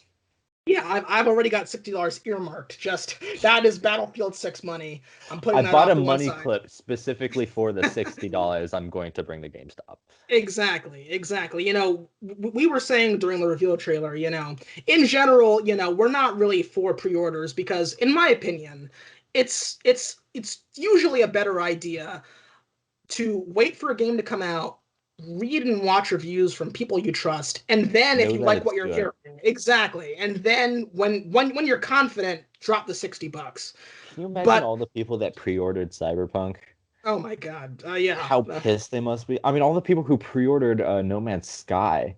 yeah, That was a well, disaster, if ever yeah, there well, was one. they got the last laugh in the end, but yeah, Hello Games, they pulled through and they eventually turned it around, which is, yeah, good on them. But yeah, just don't pre-order your games. What's the point? Just buy it on the day, especially if it's just a digital copy. Like, it's not like they're gonna run out of stock. right, It doesn't make a difference whether you pay now or pay later. So just exactly, pay later yeah. when you know it's good. But sometimes there is that rare case where you are just so certain you're going to buy a game that whatever little throwaway bonus they give you for pre-ordering, you may as well just pre-order. When you're Yeah, so that's certain fair. you're going to buy a game no matter what. And this is a destination that I would apply to only a very few games. A whole year could go by and there might not be a game that I would describe this way. But when you are certain that no matter what happens, you are going to buy this game, that's the game I'll pre-order. And right now, Battlefield 2042, that pre-order is looking Looking tantalizing right now. So pretty zesty. yeah, Pretty so good. that's all I'm saying. Battlefield 2042, whew, you know. And again, the fact that was part of the Xbox Bethesda show just made it that much stronger. So Yeah. okay, yeah. Next up, Fallout 76, specifically new Fallout 76 content. And I wanted to bring this up because Fallout 76 is a really interesting case. Fallout 76, of course, was widely panned at launch. It was a disaster. It was buggy, broken, missing all sorts of stuff. It was a mess. It Classic looked Todd like, Howard. exactly, it looked like Todd Howard promised something that there was no way the Battlefield 76 team could deliver. And people wrote it off, and fairly so. I mean, the launch was a disaster. But I think Fallout 76 is very interesting because you look at redemption stories for live, sorry, what was the term? I just used it. Um, live, Live access, live release, um, live service. Pardon me, live. Yes. I blanked on the name there. Live service games. On the one hand, you have No Man's Sky. That was a game that wasn't actually supposed to be a live service game, but it came out. It was a disaster, and the team at Hello Games, and it's really a beautiful story of how they brought that game back. They went radio silent. They worked on it and worked on it and worked on it, and gradually added so much content into that game, not only replacing stuff that they promised but didn't initially deliver, but so much new stuff on top of that now it is one of the best ongoing games of the last decade, just because of Yeah. how much stuff they've added to that game. That is the ultimate success story for a live service game. On the other hand, you have games like Anthem, which Anthem was EA's response to Destiny and those types of games. It came out, it was a disaster, missing a ton of stuff, and EA, being the rapacious corporation that it is, saw it was failing and just abandoned it. And all Yep. those people who spent $60 on it, just that's it. Tough. It's broken. We're done with it. We're on to the next thing. EA So is so deep in their loot boxes that buying a game itself is a gamble. exactly, yeah, and so that's pretty much the spectrum. You have No Man's Sky on the good side, and you have Anthem on the bad side, and Fallout 76 exists somewhere in the middle, but it is edging ever so slightly towards the No Man's Sky direction. Because when it came out, it was a disaster, missing a ton of stuff, buggy, unplayable mess. But in fairness, they have added a lot of new content to that game since it came out. The Wastelanders update, I'm told, was very popular. And now they have these new Brotherhood of Steel storylines that they're coming out with, including this one they just announced, Steel Rain. And also a new area to the game, Expeditions, where they're going to return to an area that was featured in Fallout 3, the Pits, which is, the Fallout remains of Pittsburgh. And they're going to bring that into Fallout 76. It's going to be like Nuka World and Far Harbor was in Fallout 4.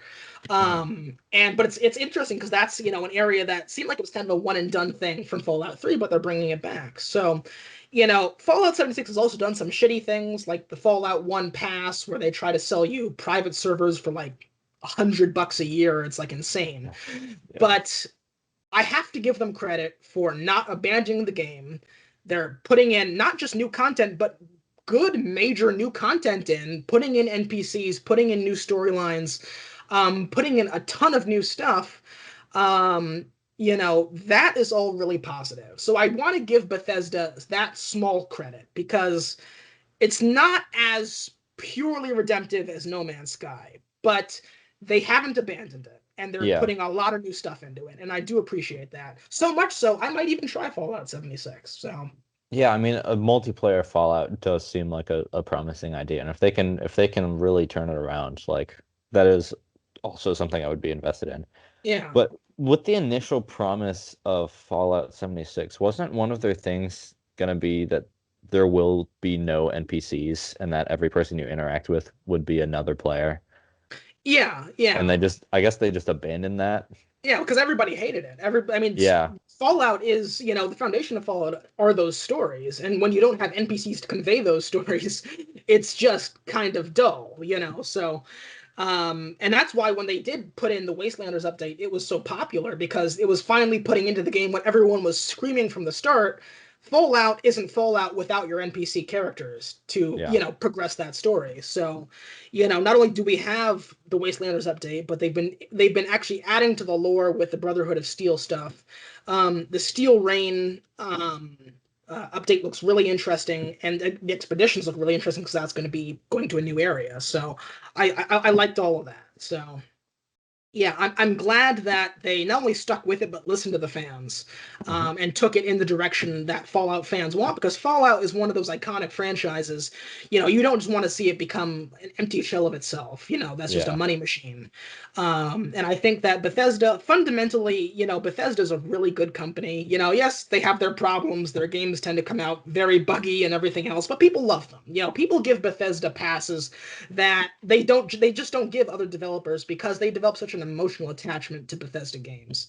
And I appreciate that. So I just wanted to mention that Fallout 76, it is really moving in the right direction. And I think that's good. It's much better than abandoning the game like your Anthems or even your Cyberpunks.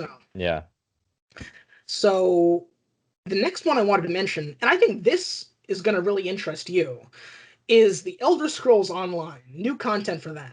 Because of just a few days ago, you were telling me that you were in the market for some sort of medieval, you know, swords and magic kind of Fantasy. game. Yeah, And whatever. I was racking my mind trying to think of a game that met that description, and I completely forgot. And online. That was your big caveat, was you wanted it to be Yeah. an online game. And I completely forgot that the Elder Scrolls Online exists. And it's actually very popular.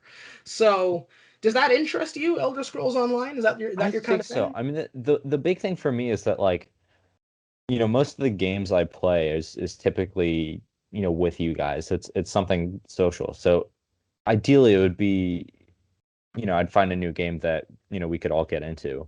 Mhm. Um, but yeah, I just had this like weird itch that I couldn't quite scratch. Like I've been playing Genshin Impact and that's been a lot of fun and I play that with my girlfriend. Mm. Um, but that game isn't super deep, Mhm. or at least it's not deep in the way that Elder Scrolls is. Yeah. Um, so it is something I have considered. I have considered getting Skyrim or some of the other titles in the past. I just haven't gone through with it yet, but I mean, it seems pretty interesting. So Yeah, and they're putting a bunch of new content into it apparently. So I was just wondering if that was something that was on your radar because I know you were looking for that kind of thing. Looks interesting to me. I might even join you if you pick that up. So yeah. So moving along, this is another super heavy hitter. After Elder Scrolls Online, we go to Halo Infinite. yes, Now, this was supposed to be the Xbox Series X's launch title. It got pushed back due to COVID reasons. Now it's coming out this holiday season. And we got a trailer for it at E3 2019. Just a cinematic trailer. Looked really good. No gameplay. This time we got gameplay. And oh my god. wait, They have the first thing I have to ask is this going to come out on the one as well, or is this only X and S exclusive? I think it's both. I'm pretty sure it's Oh, both thank One God, and XS. thank God. Yeah. I'm sure the graphics will be best on. It'll be optimized for the X, but I think it is Oh coming yeah, out for on sure. both. Yeah. And my God, the game looks stunning. Like,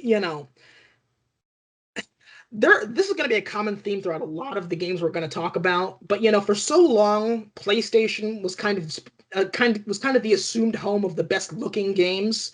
Like Naughty Dog and those studios that work with, and Kojima and all those people that work with PlayStation, their games were always assumed to be the more visually stunning of your major consoles. But between Rare and Halo and Forza, which we're going to talk about, I mean, Xbox is becoming the new home of the visually jaw-dropping game. And Halo, wow, looks incredible. I mean, the story is going to be one of the biggest yet in the Halo series, and the map is going to be the biggest yet. And I gotta say, I mean, the story is looking fantastic, but we already mostly knew that. But the multiplayer, this was also. I want to talk about the multiplayer Yes. because this was the first we'd seen of Halo Infinite multiplayer, and not only is it looking so good, but also this was shocking to me. It's free. Halo Infinite multiplayer is being released as I guess I don't know if it's like a free for Game Pass but it's like a free thing that's coming out on Xbox. Wait, do you have to? You still have to buy the actual Halo No, game though. no, they're separate. Halo Infinite story is separate from Halo Infinite multiplayer, and it's free. I know. And did you see how good it looked? I mean, It I looks mean, so good. Here's the thing. It's like you've been part of this. I mean, mhm, it's been with our core friend group for forever. But like, one of the things that we used to do all the time was we had those sleepovers and we'd like stay at Greg's, and one of the games he had was Halo. yeah, I don't remember which Halo, but it was like one of the older ones. But it was like we would just do those multiplayer games, just man, the those were four so of much fun. us, and like we'd just mess around with all the settings, so we'd have like super low gravity and have, like explosive bullets and infinite ammo, or one thing we'd do that was the most fun, and the thing I remember the most was we'd do that map where it's just the jump pads. Oh yeah, You just yeah. like jump across this giant gorge, land on the other side. And there's like a bridge in the middle. Mhm. And we do like Warhammer only. So you Mm. just like run up to people and smack them with the Warhammer. And the Oh best, like man, when two people went on the jump pads at once and you just see one like knock the other person out of the yeah, the air. Warhammer or the Energy Sword as well. Yeah, yeah, either or. And it was just, I really want to relive that. And this seems so Oh, it's promising and nostalgic, and I just, Halo again, one of those series I'm really interested in. I know a lot about the story. Never owned, never mhm, played the campaign, but that multiplayer was just so much fun, and I hope they have a lot of those same customizations back. And it mhm. sounds like they're pouring a lot of love into the multiplayer. They are having like a battle pass thing, but it's you don't have to buy it every season. You buy it once, and then you have the battle pass forever. Yeah. Um, and like just that kind of love and care that they're putting into it is so refreshing. Yeah, I mean, it is just yeah. I mean, yeah. Well, just to echo what you said. I mean, I'm so excited to do the multiplayer. We're gonna play the shit out of that. It's gonna be so much fun, just like the old days, like you were saying. And also the story is looking great. It's gonna be, again, it's just as you were saying. I've never owned any of the games, but I've played them in previous encounters, and it's a fascinating story, obviously iconic franchise. It's really the main pillar of Xbox, of Xbox exclusive games going way back. It's going to be a huge story. I'm really excited for the music because the music in Halo is always epic and awesome. Hmm. And just being back with Master Chief, and apparently Cortana went rogue in the last one, and there's a new AI helper now. Yeah, Yeah, I'm curious as to see how fans will react to that because Cortana is such a fan favorite. yeah. Just from the trailer, I wasn't really a fan of the new AI, but it sounds like part of the story is getting Cortana back. Yeah, Um, so I'm sure that that won't be an issue, but it is like very interesting from a storytelling perspective. So totally. Yeah. So Halo Infinite again. I mean, just there were so many big announcements from this Xbox show, and this was one of the heavyweights among the heavyweights. Great job all around. The story's looking great. The multiplayer is looking fantastic. I love that it's free. Really, really excited for that. Moving on. This is You might even be surprised I put this on the list, but this genuinely did catch my attention. During the Xbox show, Among Us announced, Among Us the game, announced that they're mhm. bringing in 15 player lobbies up Yep. from 10. And you know, I like Among Us. I feel like I like it the least among our friend group. But I do like it. I don't want people to think I don't like it. I do like Among Us. It's just kind of, it's like a little bemusing party game. But I will say one thing that generally does get me interested in playing Among Us again is bigger lobbies. And when you bring it up to 15 from 10, that's something that genuinely does make me want to go back and play it again. So I liked that. What did you think about 15 player lobbies? It's so I remember 15 player lobbies being speculated for the release of the airship map.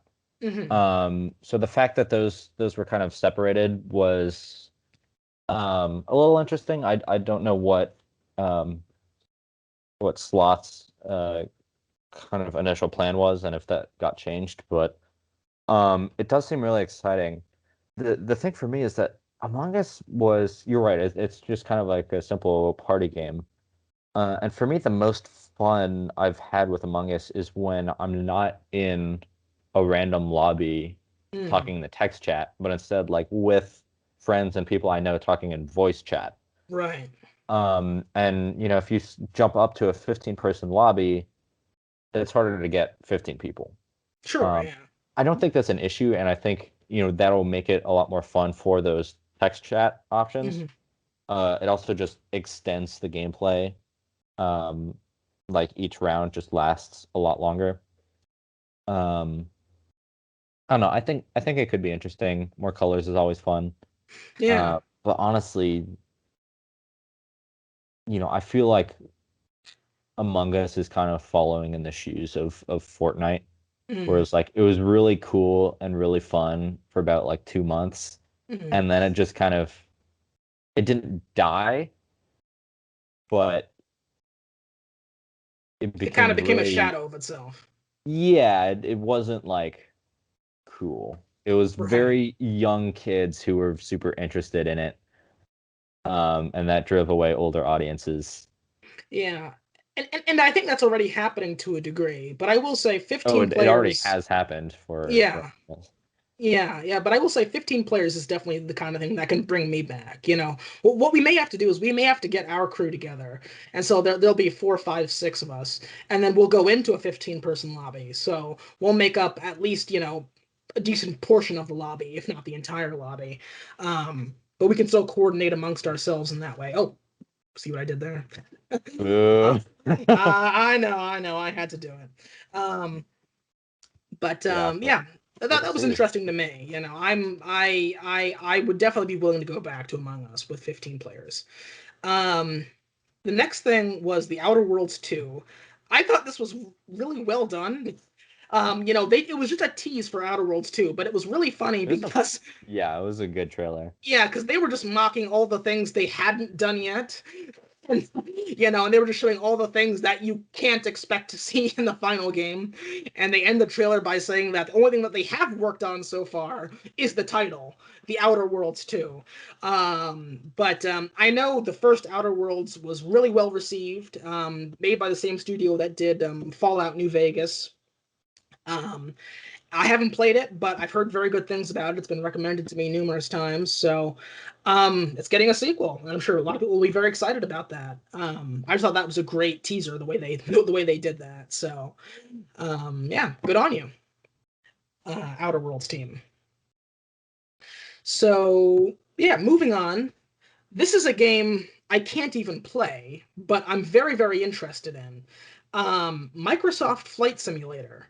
Hmm. Now, this is coming out exclusively for Xbox Series X, and I guess I understand why, because it's a very technically demanding game, and I guess they just can't make it work on the Xbox One. But I'm definitely an aviation nerd. Like I love planes and flight routes and all that stuff. And so you know, I this really interests me. I would love to have this Microsoft Flight Simulator on a console. I would get it on PC, but I'm not sure if my laptop is powerful enough for it. And I'm a little bit Yeah, maybe afraid to not this try. version. Yeah, but it looks so good. And I mean, you can just get in a plane and fly anywhere, and all of the cities and landmarks are 3D rendered. Oh my goodness, it's like a dream come true for a flight nerd and an aviation nerd. So yeah, I mean, honestly, that's one more reason why I would consider jumping for a Series X sooner rather than later, because I would genuinely play that a lot just solo. If I had a Series X. You could pick a route and you could just simulate like flying from New York to DC. Like that would be fun. It's just that's like a little 2 hour flight, and you can see all these incredible sights. Like it's like It doesn't that takes just 2 hours in the game too. I know, and that's the things that if you wanted to actually simulate flying from like New York to London, you have to carve out several hours to do that. But people do it, and people genuinely like that, and I can see how that's relaxing. I can see it being relaxing in a lot of ways that Sea of Thieves is relaxing. Sea of Thieves, you're on your ship, you're on the waves, you're just sailing around. That can be a very relaxing experience. Not That always, of aspect of course. it is, yeah, relaxing and fun.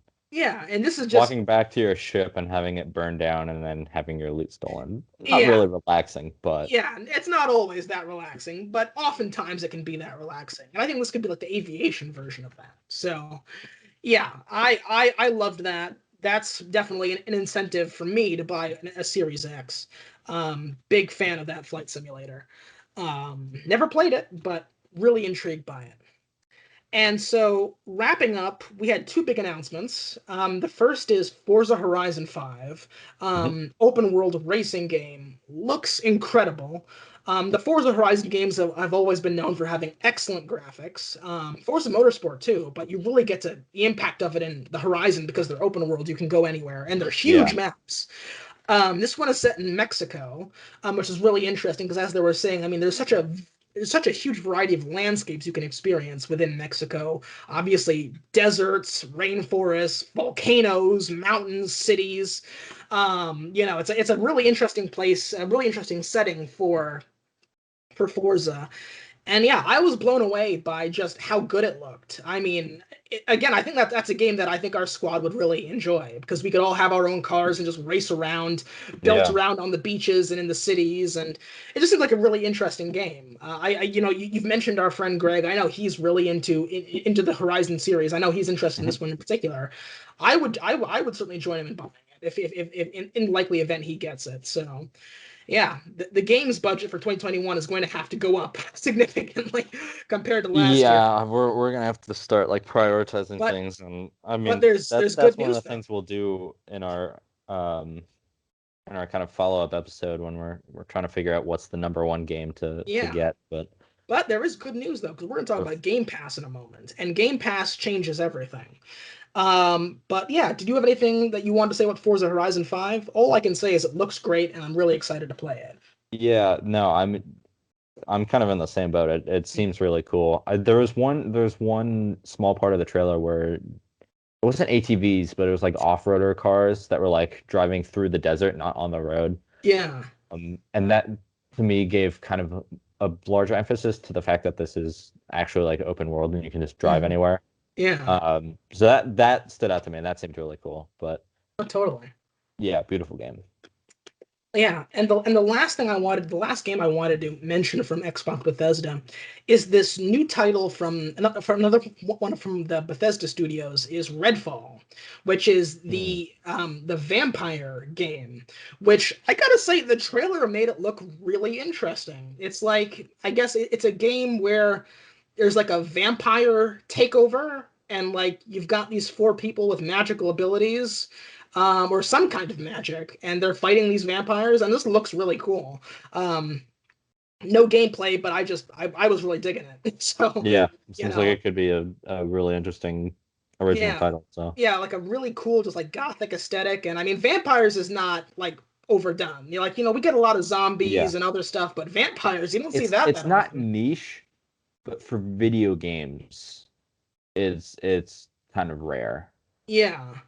And I just love the idea of having because we even saw this a little bit in the trailer is these vampire specific weapons like a crossbow that's loaded with wooden stakes and I could just imagine like you could have a holy water weapon and a garlic There's weapon. a little squirt gun with holy water. Exactly. You just take a squirt gun to a priest and he blesses it. Now you've got a whole thing, or garlic, all the stuff that you use to fight vampires.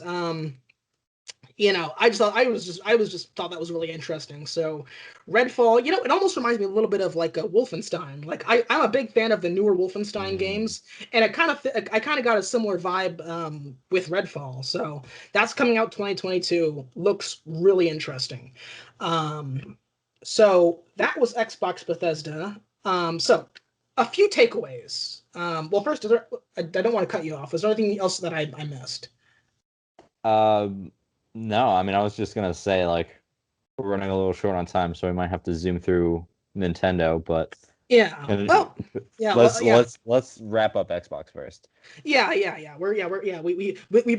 may run a little over on this one because there's just so much to talk about. But we'll try to get through this quickly. So, yeah, I mentioned at the top that this was, I think, quite possibly the best E3 show that I've ever seen, and let me explain why. First of all, it's as notable who showed up as who didn't show up this year, and I'll explain how this is relevant to Xbox and Bethesda. PlayStation and Sony once again did not make an appearance at E3. Hmm. They first did it in 2019. They were no shows, and there are no shows again. And I think for them that was a big mistake because PlayStation they still have their own shows, their PlayStation Forwards or whatever they're called. But they completely ceded the spotlight to Xbox this weekend, and my God, did they take it and run with it? Because Xbox, what they did, and so right now we have this competition, right, between the Series X and the PlayStation 5. Both companies want their console to come out on top. And you have Xbox and Bethesda rolling out 30 plus new titles during their show that are either going to be console launch exclusives or Xbox Game Pass exclusives, and PlayStation is nowhere to be found. As of this moment, if I were totally neutral, I would be a lot more excited to go buy an Xbox Series X than I would be a PlayStation 5. Yeah. And a big part of that is the next point I wanted to get to, which was the impact of Game Pass. Game Pass was already a very good value proposition. 15 bucks a month, you get access to this whole big catalog of titles. It got even more impressive when Bethesda came in. You got all those, but that whole Bethesda back catalog. It got even more impressive with that partnership that they have with EA, so you can get all the, a lot of the EA titles, and the EA back catalog. But almost every one of these games we've talked about is either already on Game Pass or going to release day one on Game Pass. Think about that. Starfield, Xbox exclusive, Game Pass. You have Halo Infinite, that's going to be Game Pass. Forza Horizon, that's going to be Game Pass. Redfall is probably going to be Game Pass. All of these huge games are going to be Game Pass. For 15, these games are selling for 60, now even 70 bucks, you know, per copy. Some of them are pushing it to 70. Or you could get Game Pass, $15 a month, and get access to the whole catalog, everything for $15 a month. That is a game changer. That I mean, I cannot. It's Microsoft. What they've done is brilliant because what they are now constructing. It was hard to see at first, and a lot of people were worried when Microsoft was buying up all these different studios. They're saying, "Oh well, are these just now going to become factory farms for Microsoft?" No, what they've done is they've taken these studios, they've let them do their thing, and now they're building up a catalog very similar to Netflix. Yeah. Microsoft is creating a Netflix of gaming, and the best part is not only is it on Xbox, but it's also on PC. So you can buy a game, or you can get a game through Game Pass. You can play it on your Xbox, on your PC, on your phone through xCloud. You have so many options like Netflix. It's brilliant. And because I didn't even think of Game Pass in that way, but you're right. it's brilliant. I mean, would you rather spend $60 a pop on Starfield, on Forza, on Halo Infinite, on a bunch of other games, or would you rather just spend $15 a month to get access to everything?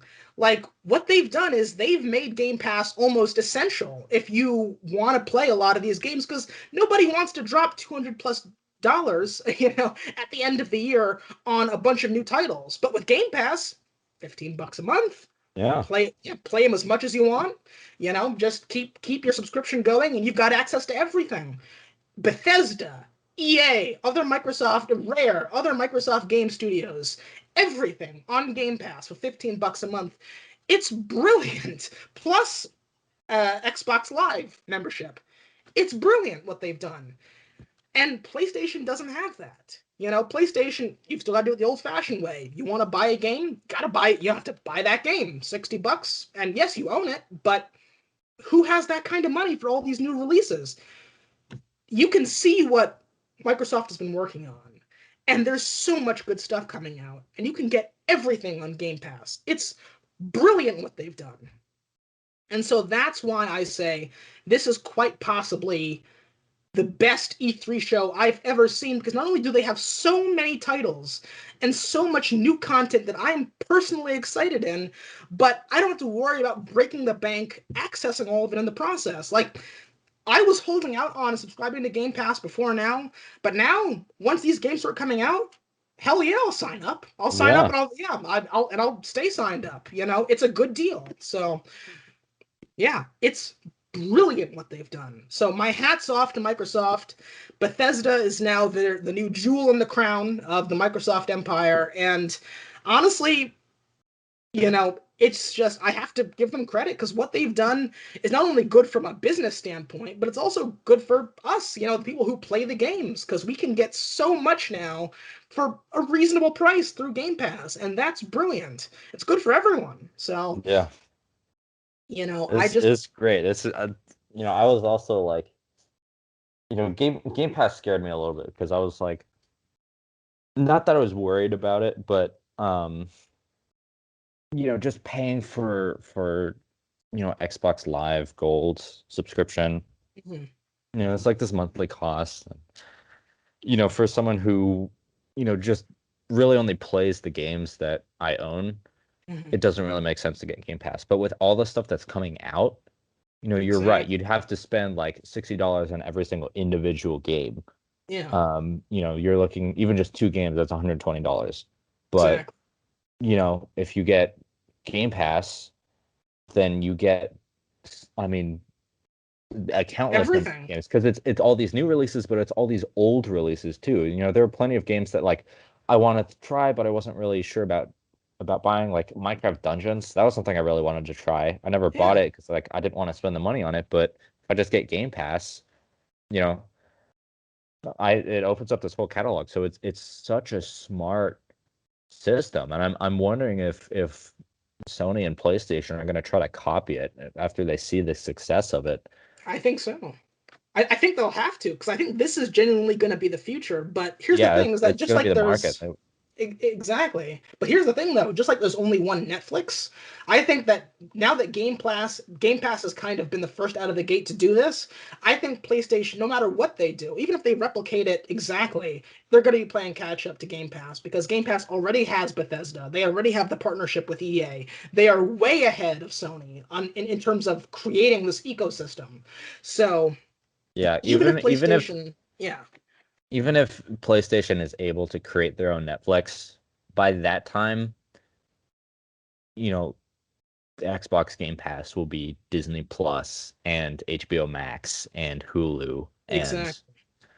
it'll be so much more. So Exactly. And the secret weapon is it's not just Xbox, but it's also all the PC people as well. yeah, Sony doesn't have that. Microsoft, they've got the consoles and they've got the PC people, and all the people on computers can get the same benefits from Game Pass as the console people can. PlayStation doesn't have that. So that's another way that they're behind in the game when it comes to building their own Netflix of games. So yeah, I think it's brilliant. It's good for Microsoft. It's good for us. And after seeing this show, and here's the highest compliment I can pay the show.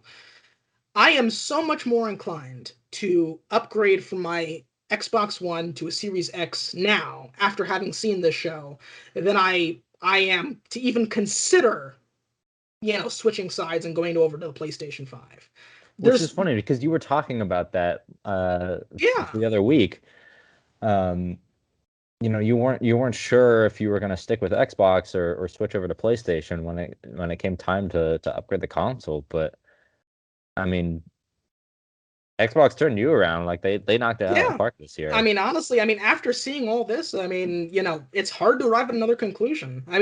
Would you agree? Are you more inclined now to, consider a Series X? Yeah, I mean personally, I'm gonna wait until my one is obsolete and doesn't Mhm. support anything, and then I'll upgrade. Um, just because I don't want to just not throw out the money, but um, I'm not comfortable with spending it all just yet on this new console. Of course, yeah. But Maybe in a year from now. yeah, but from like a brand loyalty perspective, I'm sticking with Xbox at this Yeah. point. And with Uh, Game Pass and all these titles, yeah, who knows what would have happened if PlayStation showed up at E3 this year and presented something, but yeah, they didn't, and that's uh you know really harmful to them. it's So their loss because Xbox walked away with it. They stole the show. So so Game Xbox Pass, yeah. winner, Oh yes, yeah. This is the number one show by far, the major winner, winner. the Yeah, winner of the E3. winner, the winner. Excellent. Absolutely stole the show. But there is one more show to get to. And I know that you're very excited about this. Yes. On June 15th, we had the Nintendo Direct, the last big show of E3. And for me, this one was also a winner. It was not as good as Xbox Bethesda, Oh but it yeah. was, if I was a big Nintendo fan, and I am a Nintendo fan, I own a Switch, so I want to see it do well. This was definitely a win. So, would you say this was a win for Nintendo? I would say this is a win. Mm. I, I'm Dead. I'm in the same boat, not as big as Xbox, just because Mm. Xbox has so many titles under their belt Oh, now. yeah.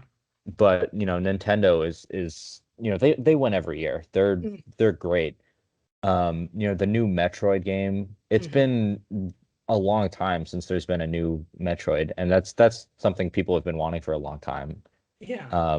They finally came back with that. That's gonna make a lot of fans happy. Mario Party, that looks great. That's been a Yeah. fun game. I've played on the Wii. Mhm. They're Oh bringing yeah. it to the Switch, so that's fantastic. Yeah, we got some new Smash Ultimate characters. Hmm. So that's going to be fun. Some new Smash Pass characters. Um, as you mentioned, Mario Party Superstars, which I really liked that they were doing more Mario Party stuff because Super Mario Party on the Switch is a ton of fun. I've played that a bunch with family and friends, and that's just been a blast.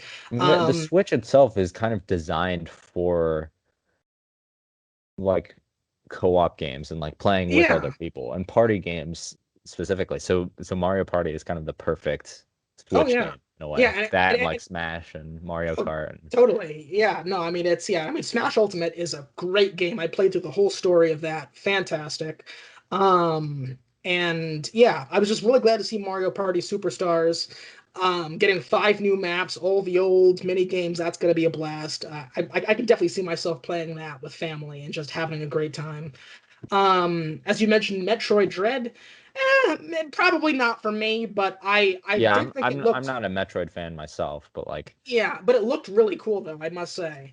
And it's like the first new Metroid game since like what 2002, 2003. yeah, So something like that. It's been yeah, forever, and been a people have long been time. asking for it for such a long time. Yeah. And also Mario Golf Super Rush. I thought that looked like a fun little game. I don't know if I'll buy it, but I do own Mario Tennis Aces, and it looks like it's kind of a similar vein to that. And I did like that it had that one mode where you're all playing on the same course at the same time, and you have to rush to the ball and then hit it again, and it's like a race to see who can get the ball in the hole first, and like in this arena. I thought Mhm. that looked really cool. So Mario Golf Super Rush. That'll be a fun one to just see how that does. Yeah, Also, WarioWare Get Together. Never played a WarioWare game, but another I good party always, game. yeah. I always liked how WarioWare was kind of kitschy and doing its own thing. So that looked like fun, and it's co-op now, just as you were saying. The Switch is perfect for that. Um, and so those were, of course, 5 of the bigger standouts for me. But that was all leading into the Titan announcement, or not announcement, but the Titan reveal at the end of the show. And so now that we've gotten through everything else, I want to let you take it away because you are a Zelda super fan. Oh, yes. I am such a big Zelda fan. Again, like circling back to the same concept, I've only played a handful of the Zelda games. It Mhm. is by far the franchise I've played the most. I owned and played Twilight Princess, Skyward Sword. I ended up getting an emulator on my phone one year to play, Link to the Past, I think. That was like one of the Game Boy Legend of Zelda games. Yeah. Um, and I played Breath of the Wild when my brother got his Switch, and that I fell in love with that game. That game was, a lot of people talk about having really good graphics to have a really beautiful game, but that game Mhm. artistically, just the style, the art style, the way it was shaded, the coloring, gorgeous.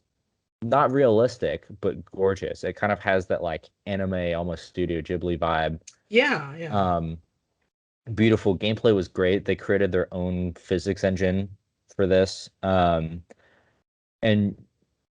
they mixed up the Legend of Zelda formula a lot. Made it almost a different game, but when Breath of the Wild came out, it was like 10 out of 10 across the board. It Hmm. was ridiculous.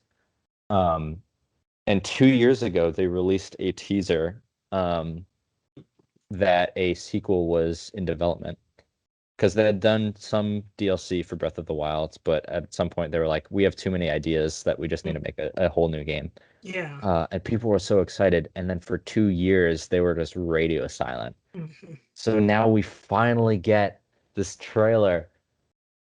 Not even a trailer, it's another teaser because the Hmm. game is not coming out until 2022. Hmm. Who knows when in 2022, but oh my God.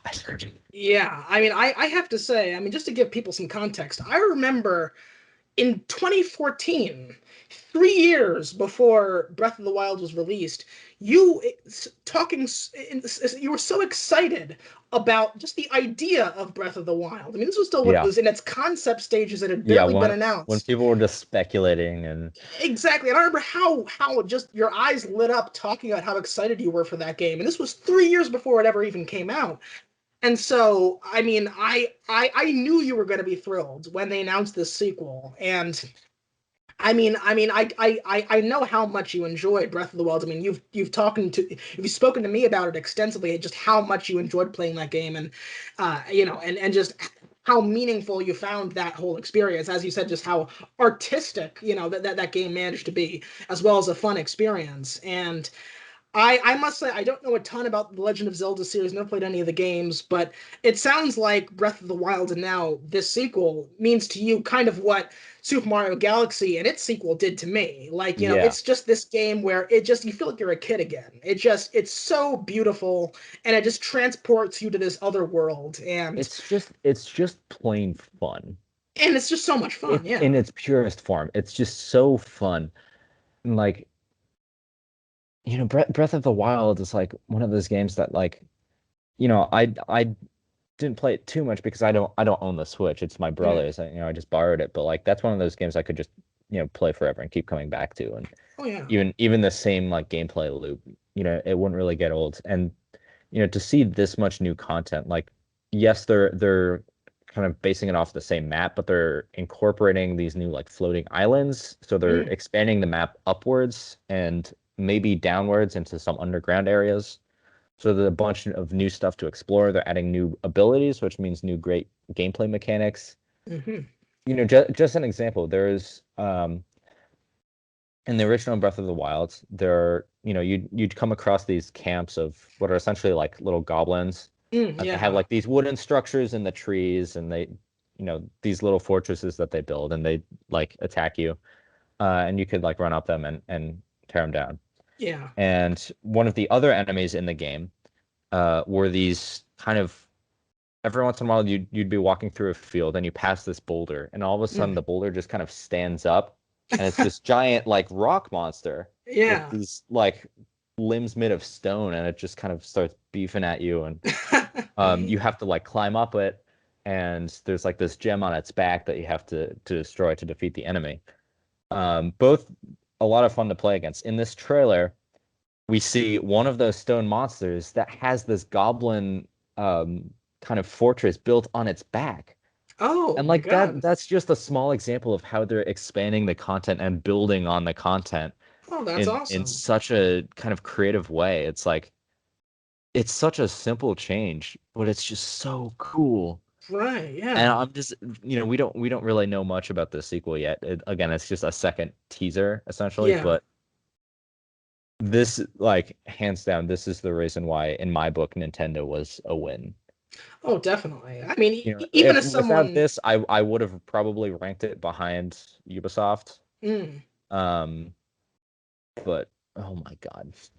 yeah, I mean, even as someone who doesn't know a lot about Zelda and hasn't played the games, I was really taken by that trailer. I mean, it looks stunning. And I mean, yeah, I mean, it looks like it's gonna be another real triumph for, obviously one of Nintendo's signature series. So I'm very excited to see what happens with that. I might even try it out myself. I just have to go back and play the original Breath of the Wild first. But yeah, I for me that was definitely what put the Nintendo over the top as well and made this direct a success. Again, if you're a Nintendo fan, there's a lot to like here. Oh yeah. And yeah, I mean, and I know Nintendo's kind of off in their own world and they're always kind of doing their own thing, but that's okay because they do what they do so well. They don't need to be playing the same game as Well, that's the other thing the too other is that they're companies. actually bringing a lot of new third-party titles to the Switch. They've been doing That's that over true. the past few years. I've They got noticed that. Dark Yeah. Souls on there. One of the things we didn't talk about was Elden Ring. Or Yeah. like I I'm saw that. I'm 90% sure that's a continuation of the Dark Souls franchise. I don't Yeah, I it's something like don't know that. for sure, but like that looks amazing. That's coming to the Switch. Mm. Guardians of the Galaxy, that's going to be on the Switch. Which was just announced 3 days prior. Yeah. Yeah, so they are like, Nintendo is so good at doing its own thing, but they're also kind of branching out, which is great. And they're really saying like, hey, we belong to be part of this console war. We deserve to be taken seriously. We're not just our own separate entity. Yeah.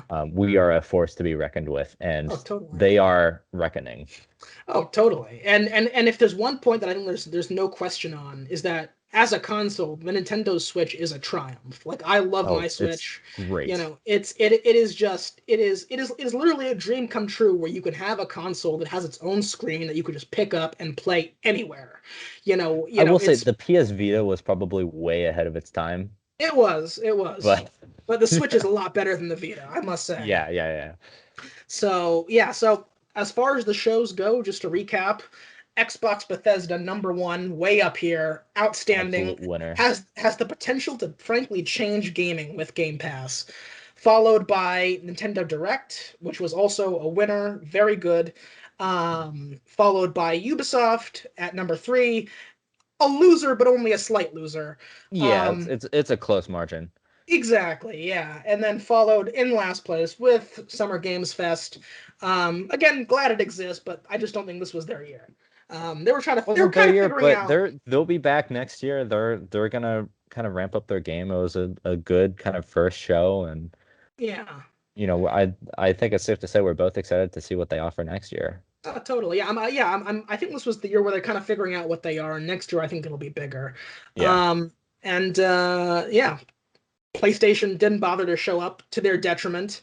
EA didn't show up, which, frankly, we didn't want them. And Square Enix, please give back the Marvel license. And that's it.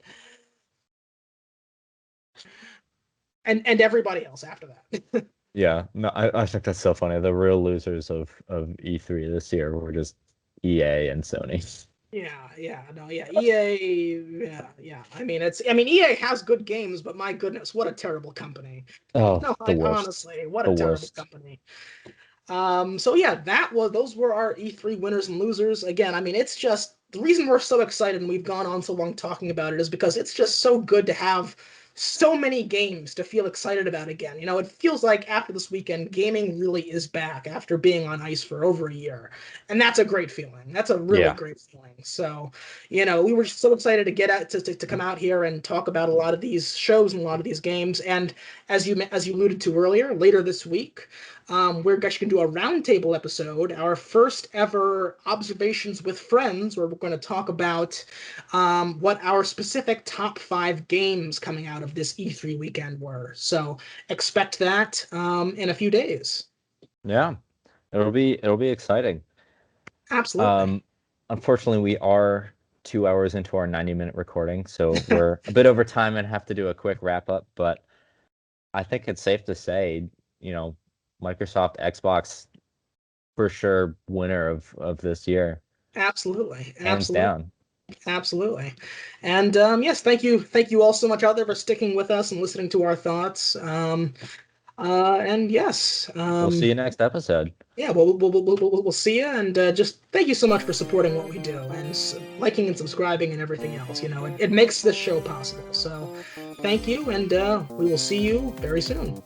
Good night. Goodbye, everybody.